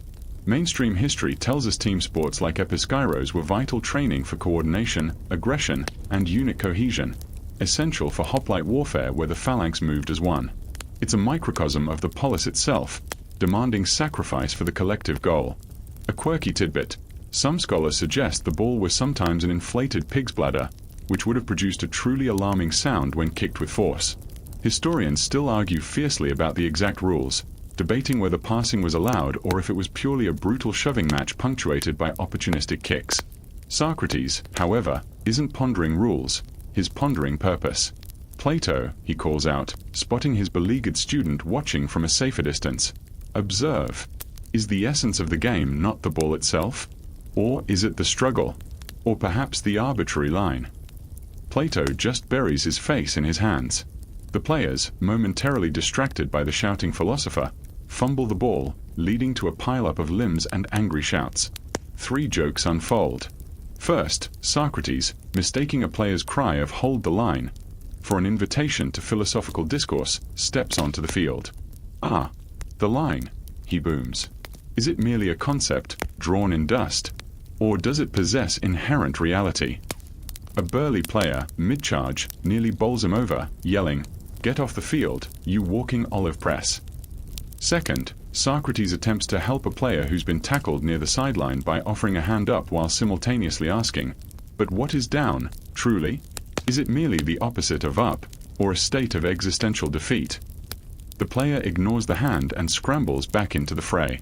Third, the exasperated trainer finally snaps, "Socrates, if you want to understand the game, grab the ball." He shoves the heavy leather sphere toward the philosopher. Socrates takes it gingerly, as if handling a live octopus. He stares at it, turning it over. Interesting texture, he muses aloud. Does its spherical nature symbolize the cyclical nature of conflict? Or is it simply round? Before he can delve deeper, a player from the opposing team, seeing an easy target, plows into him, sending the ball flying and Socrates sprawling face first into the dust once more. He emerges sputtering, sand coating his beard. The game surges past him, oblivious. He tries to follow the flow, his head swiveling comically fast, trying to track the ball amidst the tangle of bodies. He points at a player deftly dodging a tackle. See, Plato. Agility. But is physical evasion truly different from intellectual evasion when confronted with an uncomfortable truth? Plato has now retreated behind a statue of Hermes. Socrates then fixates on the 2 chalk lines defining the boundaries. He walks along one, head down, muttering about arbitrary divisions imposed by societal constructs. A player, sprinting full tilt toward the sideline to make a crucial save, has to hurdle Socrates' crouched form, executing a mid-air twist that would impress an acrobat before landing awkwardly and dropping the ball. The resulting groans from his teammates are deafening. Perhaps, Socrates observes brightly, dusting himself off, the true victory lies in questioning the very existence of the boundaries we strive to cross. A chorus of Socrates. OFF erupts from both teams, a rare moment of unity. The Paedo-tribes physically guides him, still pontificating about the metaphysics of lines, back to his lonely bench. As the game resumes with renewed, almost relieved violence, Socrates sits, a picture of thoughtful confusion, utterly sidelined by the incomprehensible, glorious, collective effort unfolding before him. The only line he understands now is the one separating him from the chaos he so desperately wants to dissect. Section 20. Back on his solitary bench, Socrates watches the Episkairos players collide with a thoughtful frown. The sand from his latest tumble still dusts his beard. Plato, he rasps, still catching his breath. Observe their unity of purpose. But tell me, are we thinkers, inherently estranged from such coordinated exertion? The question hangs in the air, thick as the palaestra dust. It's a valid query, prompted by his own spectacular ineptitude. You find yourself wondering alongside him, was Socrates uniquely terrible, or were other deep thinkers equally hopeless when faced with a discus or a wrestling hold? Was there a philosopher's curse when it came to the gym? Mainstream history offers mixed signals. Plato himself, watching his mentor with profound embarrassment, was reportedly no slouch. Diogenes Laertius, that ancient gossip columnist of philosophy, tells us Plato's real name was Aristarchus, but he was dubbed Plato, meaning broad, supposedly due to his robust physique or wide shoulders, likely earned right here in the palaestra. He even competed in the Isthmian Games as a wrestler.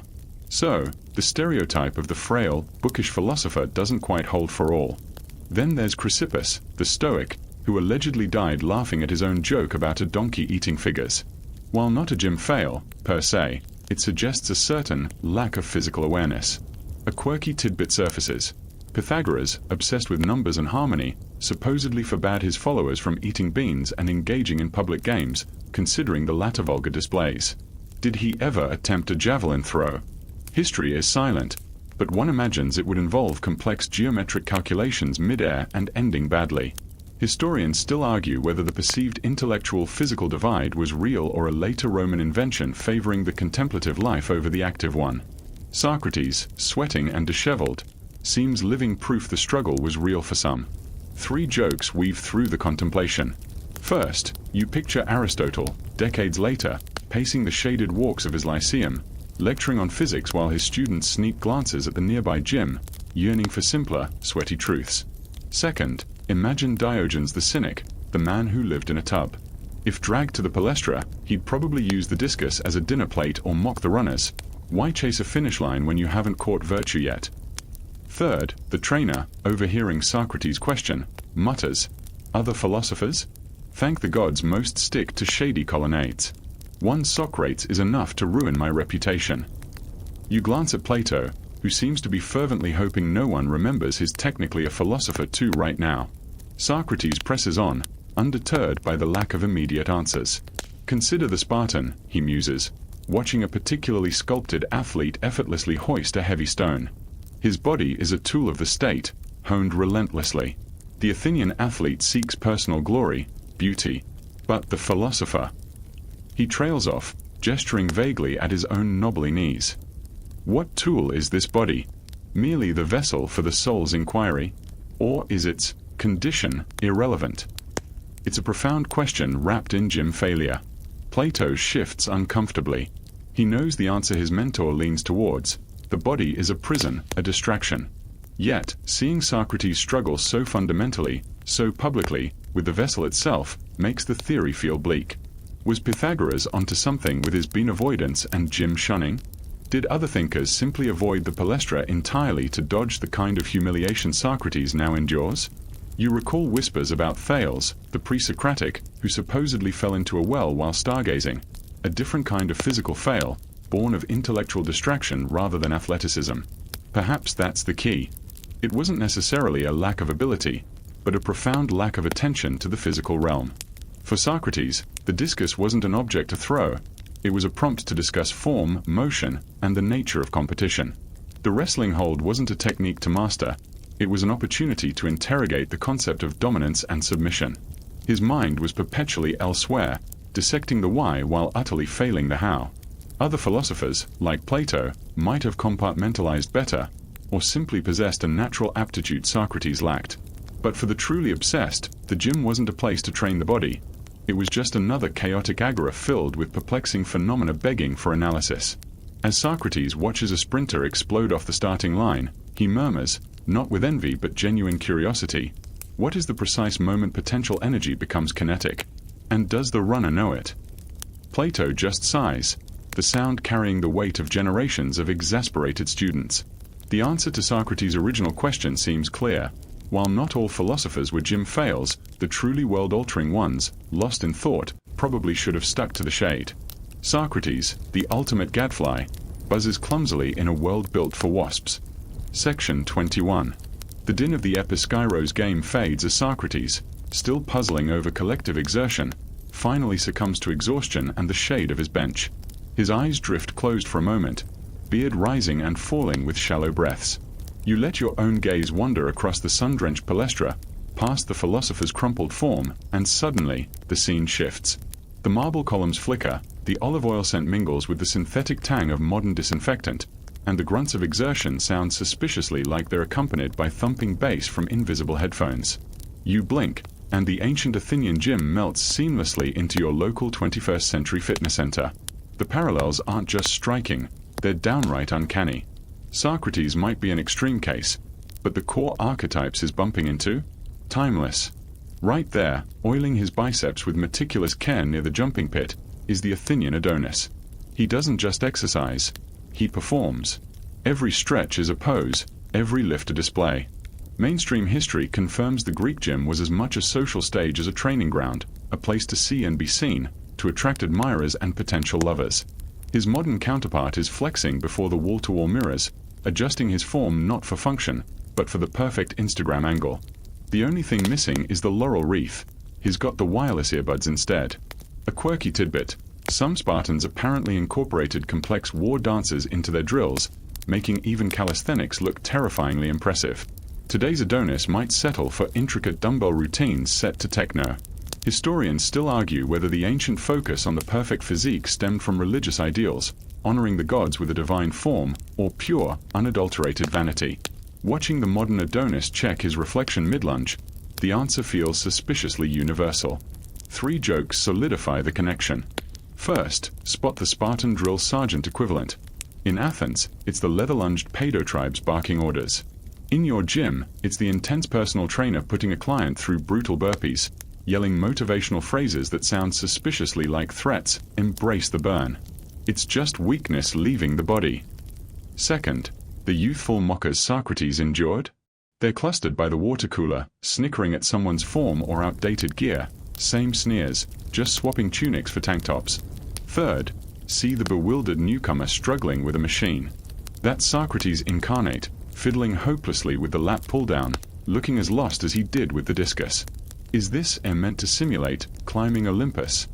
He might murmur, tugging the wrong handle. Plato, in this scenario, might be the patient gym buddy sighing, "No, Socrates. That's the leg extension." You notice the endurance fail archetype too, not just Socrates gasping after one lap, but the modern runner glued to the treadmill, red-faced and pouring sweat after 5 minutes, glaring at the display like it betrayed them. The principle of Carteria might be framed differently today. Marathons instead of military marches, but the struggle against one's own limitations is achingly familiar. Then there's the dietary confusionist. Socrates spouted theories about lentils and virtue. His modern equivalent is earnestly explaining their latest fad diet, all air-fried unicorn tears and activated moon dust, to anyone trapped beside them on the stationary bike. The core confusion between fuel and philosophy remains unchanged. Just swap amphorae of olive oil for shaker bottles of neon-colored protein sludge. Even the bathing blunders have a parallel. Socrates fumbling with strigils and offending bathhouse sensibilities finds its echo in the person who hogs the locker room hairdryer or leaves damp towels piled like modern togas. The social awkwardness transcends millennia. And the coach's despair. Every personal trainer who's ever watched a client ignore form for ego lifting, risking injury for a fleeting moment of perceived glory, shares a soul-deep sigh with that ancient Athenian trainer watching Socrates wrestle his own cloak. The technology changes. Iron plates instead of stone halteres, Bluetooth speakers instead of lyres, but the human comedy playing out on the gym floor. Remarkably consistent. As Socrates stirs, blinking owlishly in the Athenian sun once more, you can't help but smile. The names, the clothes, the equipment, it's all surface dressing. Strip it away, and the palaestra pulses with the same competitive spirit, the same vanity, the same camaraderie, and the same utterly relatable failures that echo in every clank of a weight stack and every gasp for breath on a track, ancient or modern. The gym, it seems, is a state of mind, eternally populated by the same beautifully flawed human specimens. Plato would probably call them forms. Section 22. The familiar clatter of weights jolts you back to the Athenian dust. You finally gathered the courage to attempt a simple exercise yourself, maybe lifting those smooth stone halteres, or perhaps a few lunges across the practice field. You pick up 2 moderately sized stones, feeling their cool, gritty texture, ready to channel your inner Olympian. You bend your knees, brace your core, and begin the upward drive. Just as the stones reach waist height, a shadow falls across you. There he is. Socrates, miraculously revived, leaning against a column with unnerving intensity. "Fascinating," he begins, his voice cutting through your focus like a blunt chisel. "You exert force against the earth's pull. But tell me, what is strength? Is it merely the ability to move stone? Or is it the endurance to bear life's heavier burdens?" The stones suddenly feel twice as heavy. Your biceps burn. You try to concentrate on form, on breathing, on not dropping the weights on your sandaled foot. But Socrates circles, relentless. "Consider," he continues, his eyes fixed on your trembling arms, "the stone itself. Does it wish to be lifted? Or does it possess a natural dynamis, a potential for downward motion, that your effort violates?" You manage a grunt, lowering the weights with controlled effort. Mainstream history reminds us the Socratic method was a brutal intellectual cross-examination, designed to expose ignorance, a verbal wrestling match. Feeling it applied mid-squat is uniquely torturous. A quirky tidbit surfaces. Some ancient trainers believed reciting epic poetry rhythmically aided lifting. You'd settle for Homeric curses right now. Historians still argue whether Socrates aimed to educate or merely to humiliate. As your thighs scream during the next lunge, humiliation feels like a strong contender. 3 jokes punctuate your agony. First, as you attempt a push-up, Socrates crouches beside your head. Observe the symmetry. Up and down, like the tides of fortune. But is up truly better? Or is down merely underappreciated? You collapse face first into the sand. Second, gasping for air during a sprint drill, he keeps pace at a slow walk, musing, breath is the soul's charioteer, yes? But yours seems currently unhorsed. Third, spotting the trainer watching with grim amusement, Socrates calls out, "Paedotribes." When this one lifts, does he strengthen muscle, or merely his capacity for suffering? The trainer just shrugs. Both, Socrates. Always both. You switch to running, hoping speed will silence him. No such luck. He appears effortlessly beside the track, matching your stride with infuriating calm. "Ah, motion," he declares. But what is running? Is it a series of controlled falls? A defiance of stillness? Or are we all, in essence, running from something? Your lungs feel like they're lined with hot coals. You remember the famed dromos, the straight sprint race in the Olympics, a burst of pure, uncomplicated speed. Socrates turns it into an existential crisis. Does the finish line exist independently, he presses, or only because we agree to draw it? If you stop now, would the line vanish? Uis need air. He nods sagely. Air, the invisible sustenance. But is it truly invisible? Or do we merely lack the eyes to see its essence? You stagger to a halt, bent double, vision spotting. His relentless questioning isn't just distracting.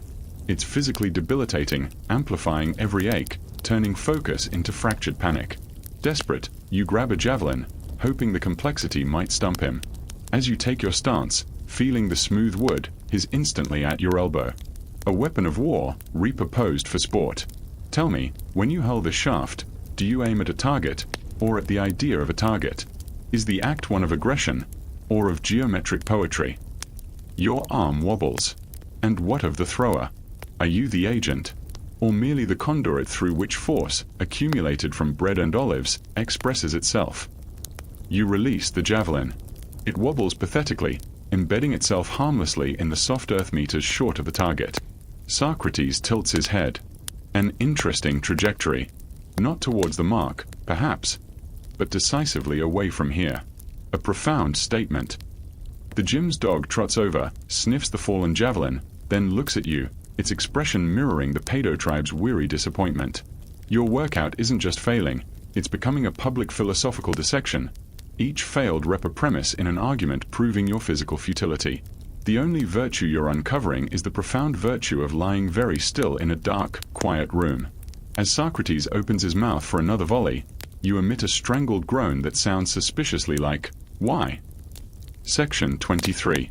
The sting of your failed javelin throw lingers, sharpened by Socrates' relentless interrogation. As you slump onto a bench, defeated, a different sound reaches your ears, stifled laughter. Not just from the nearby ephebes this time, but drifting in from the colonnade bordering the palaestra. 2 older citizens, merchants perhaps by their dress, lean against a column, their eyes fixed on Socrates, who is now attempting to demonstrate the philosophical way to lift a small weight, involving minimal muscle and maximum rhetorical flourish. One merchant nudges the other, whispering behind his hand. You catch the words, and then the discus, they say, nearly took off old Cephalos's head. Flew right over the fig stall. The other chuckles, shaking his head. Heard he oiled himself with lentil paste last week. Stunk up the baths for days. A slow, dawning realization hits you. Socrates' gym fails aren't confined to the sand. They're becoming Athenian gossip, spreading through the agora like wildfire. You hear snippets everywhere. Near the water fountain, young men reenact his disastrous wrestling match with exaggerated, flailing limbs, collapsing in laughter. And then Plato just cringed. One gasps. In the shade of an olive tree, a group of women weaving pause their shuttle work. My husband says Socrates argued with the trainer about the ethics of sweating. One confides, eliciting amused tuts. Claims it distracts from higher thought. Mainstream history confirms gossip, pagem, was a powerful force in Athens, spreading news, shaping reputations, and often serving as social control. A quirky tidbit: gossip was sometimes considered divinely inspired, a message from the gods, though it's doubtful Apollo sanctioned jokes about Socrates' pale knees. Historians still argue fiercely about how much this popular perception of Socrates as an eccentric, embodied by his gym blunders, contributed to the later hostility that led to his trial. Was he seen as undermining traditional masculine virtues by being so publicly, hilariously bad at them? 3 jokes solidify his infamy. First, you see a potter shaping a small, comical figurine, a bearded man tangled in his own cloak, a discus perilously close to his head. Socrates versus the gym, he announces to a smiling customer. Second, a street vendor hawks dubious sausages, shouting, "Get your strength here." Better than Socrates' wisdom weights. Third, even the grumpy bath attendant mutters as Socrates approaches, "Make way for the oil-slick philosopher. Mind your step." The nicknames are proliferating: Stumbling Socrates, the Cloaked Calamity, the Palaestra's punchline. Plato, trailing his master, endures his own share of sympathetic winces and whispered jibes. There's the poor disciple. Imagine having to watch that every day. The stories grow taller with each retelling. Did he really mistake the jumping pit for a contemplation pool and try to wade in? Did he challenge the champion wrestler to a battle of wits during the match, leading to his instant pancaking? Did he declare olive oil a conspiracy to make virtue slippery? The core truth, his profound, consistent physical ineptitude and bizarre philosophical interjections, is embellished, exaggerated, but undeniably rooted in the spectacle everyone witnessed or heard about secondhand. It's not malicious, not entirely. It's the irresistible allure of the high-minded intellectual brought low by the utterly mundane. His relentless questioning of Athenian norms found its perfect counterpoint in his inability to perform the most basic Athenian physical norms. He became a walking, talking, tripping over his own feet meme. You see the impact on Socrates himself. He seems largely oblivious, or perhaps chooses to be. He hears the laughter, catches the whispers, but his expression remains one of detached curiosity, as if observing a fascinating social phenomenon. When a young boy points and giggles, "Look, it's the man who runs like a crab." Socrates merely stops, tilts his head, and asks, is the crab's motion inefficient? Or is it perfectly adapted to its sandy realm? Should we all run sideways? Leaving the boy bewildered and his parents stifling laughs. His indifference only fuels the legend. The Pedo tribes, initially exasperated, now seems resigned, even darkly amused. He's become an unwilling celebrity. At least, he grumbles to his assistant while watching Socrates attempt to pull up with disastrous form. He's good for business. Everyone comes hoping to see the next disaster. Crowds pay attention. The gossip even reaches the more serious corners. You overhear 2 older philosophers debating near the Stoa. It diminishes him, one argues sternly. How can they take his ideas on courage or discipline seriously when he's a public joke in the gym? The other shrugs. Perhaps it underscores his point. If the body is a prison, his struggles merely prove how difficult escape is. Or maybe, he adds with a wry smile, it reminds us even the wisest can look ridiculous. The laughter echoing from the palaestra as Socrates gets tangled in the climbing ropes seems a loud counterpoint to the first philosopher's concern. His gym fails weren't just personal embarrassments. They became woven into the fabric of his public persona, a constant, comedic footnote to his profound questioning.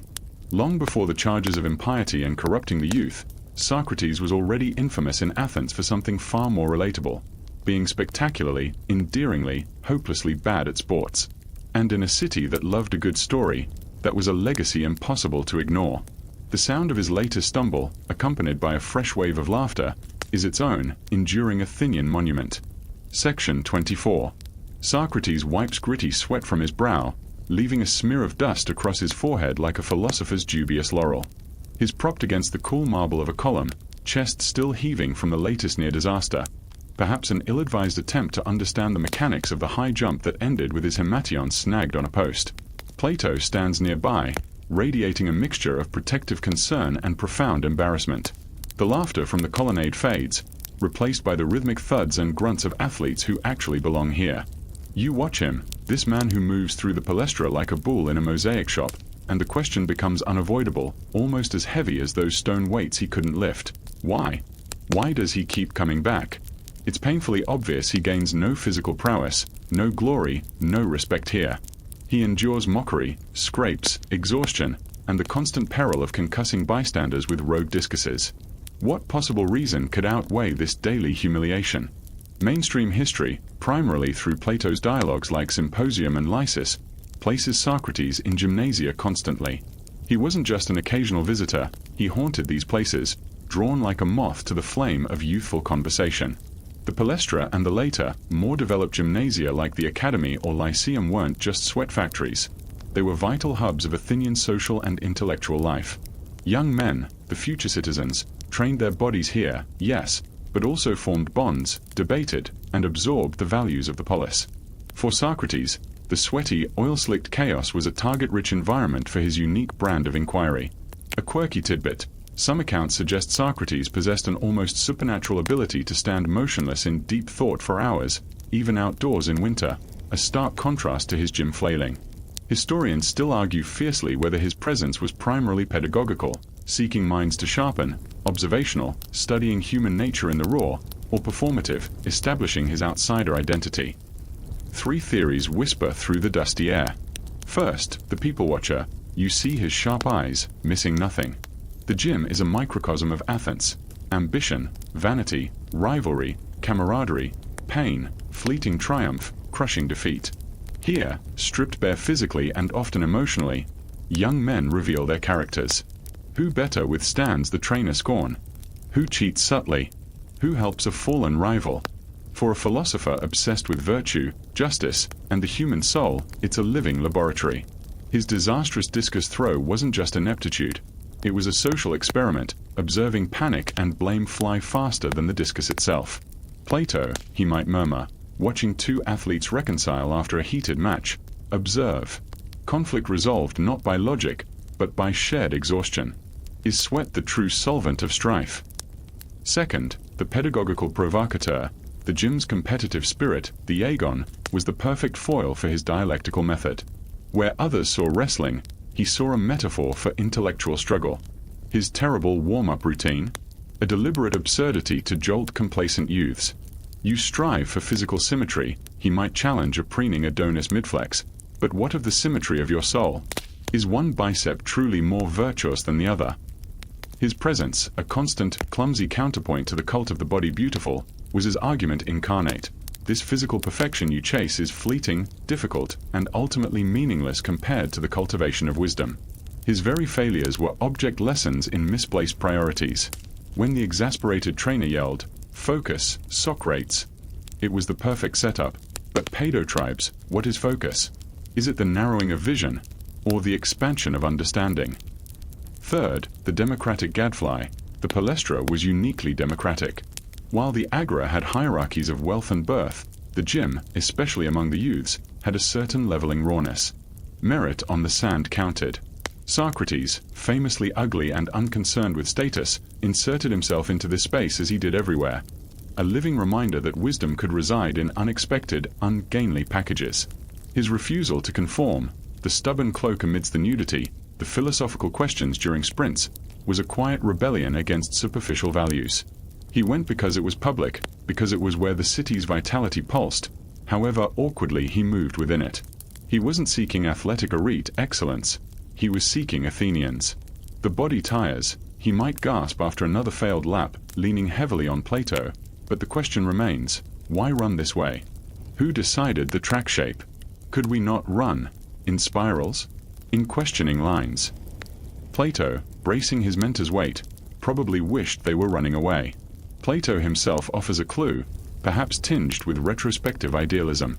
In dialogues, he often portrays Socratic conversations occurring at the gym, suggesting his master believed true education encompassed the whole citizen, mind and body, even if he personally neglected the latter. Or perhaps, simply, Socrates found a perverse joy in the chaos, the sheer, baffling physicality of it all, so different from the abstractions he usually wrestled. Maybe he just liked the smell of olive oil and effort. As you watch him push off the column, wincing, ready to inflict his unique brand of inquiry on the long jump pit, the most plausible answer emerges. He went because it was there.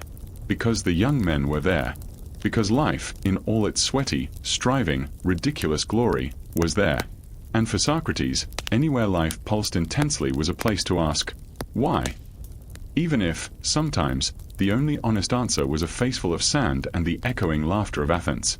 His reasons were likely as messy, complex, and ultimately human as his attempts to lift a weight. Plato steadies him as he stumbles on a loose stone.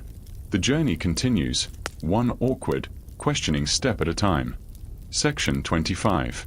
The cool water of the bathhouse sluices away the worst of the palaestra's grit and grime from Socrates' battered limbs.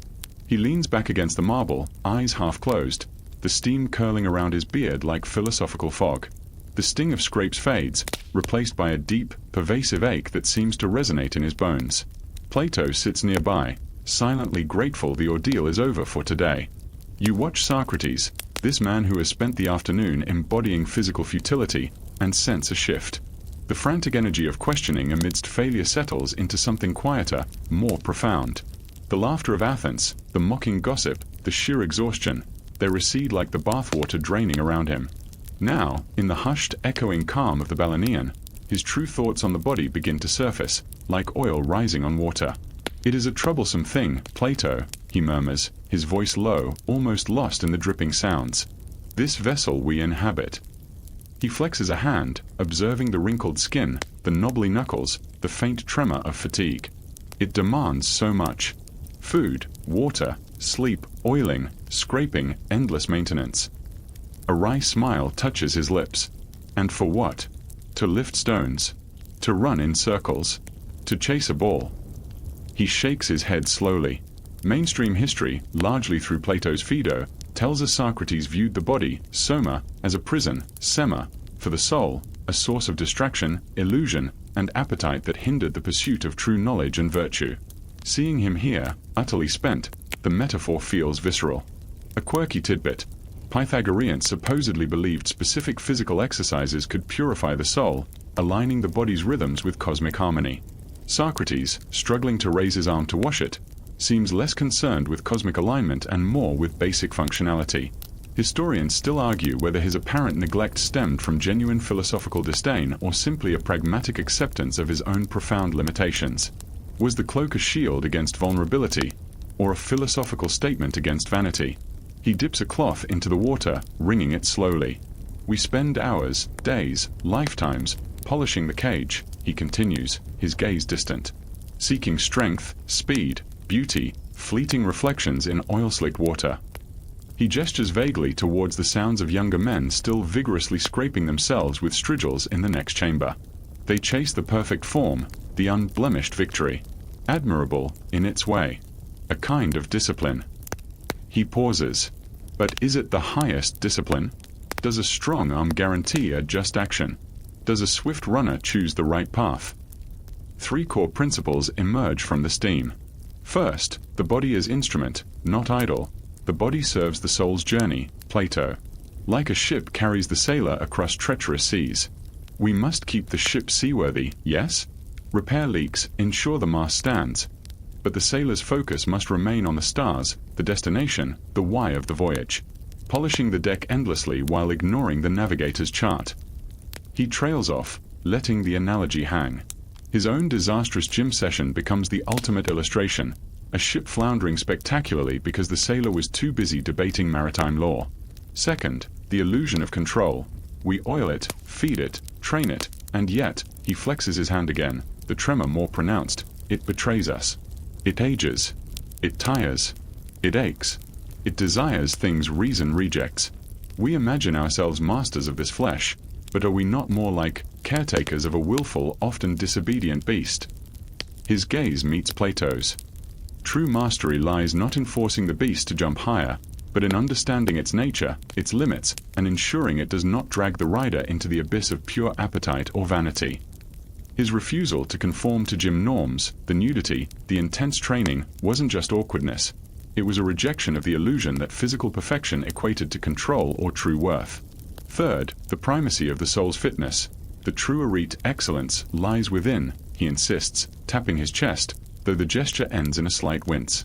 Strength of character, endurance of spirit, agility of mind, justice, courage, temperance, wisdom. These are the muscles we must strain and build. They require no olive oil, only relentless questioning, honest reflection, and the courage to act rightly, even when it hurts far more than lifting a stone. His voice gains a quiet intensity. The athlete trains his body for a single Olympiad, a fleeting crown of wild olive.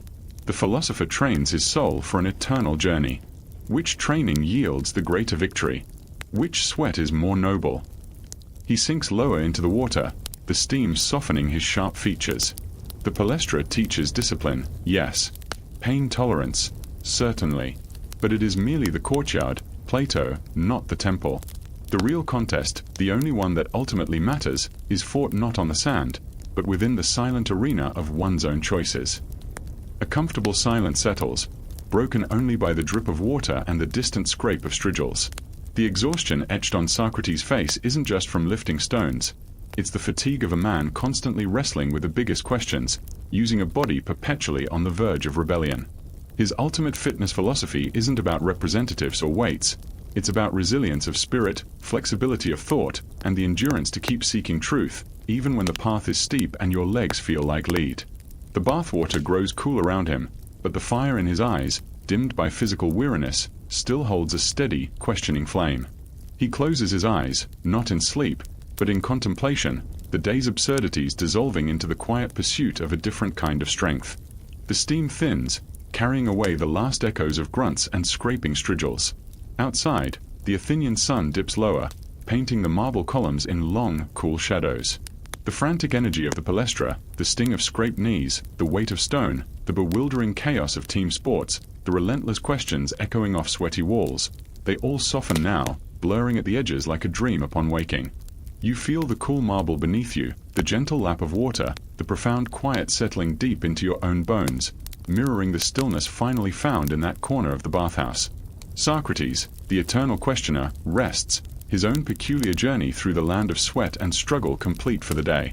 His struggles, so magnificently human in their awkwardness, remind you that perfection was never the goal, not for him, perhaps not for any of us truly seeking something deeper.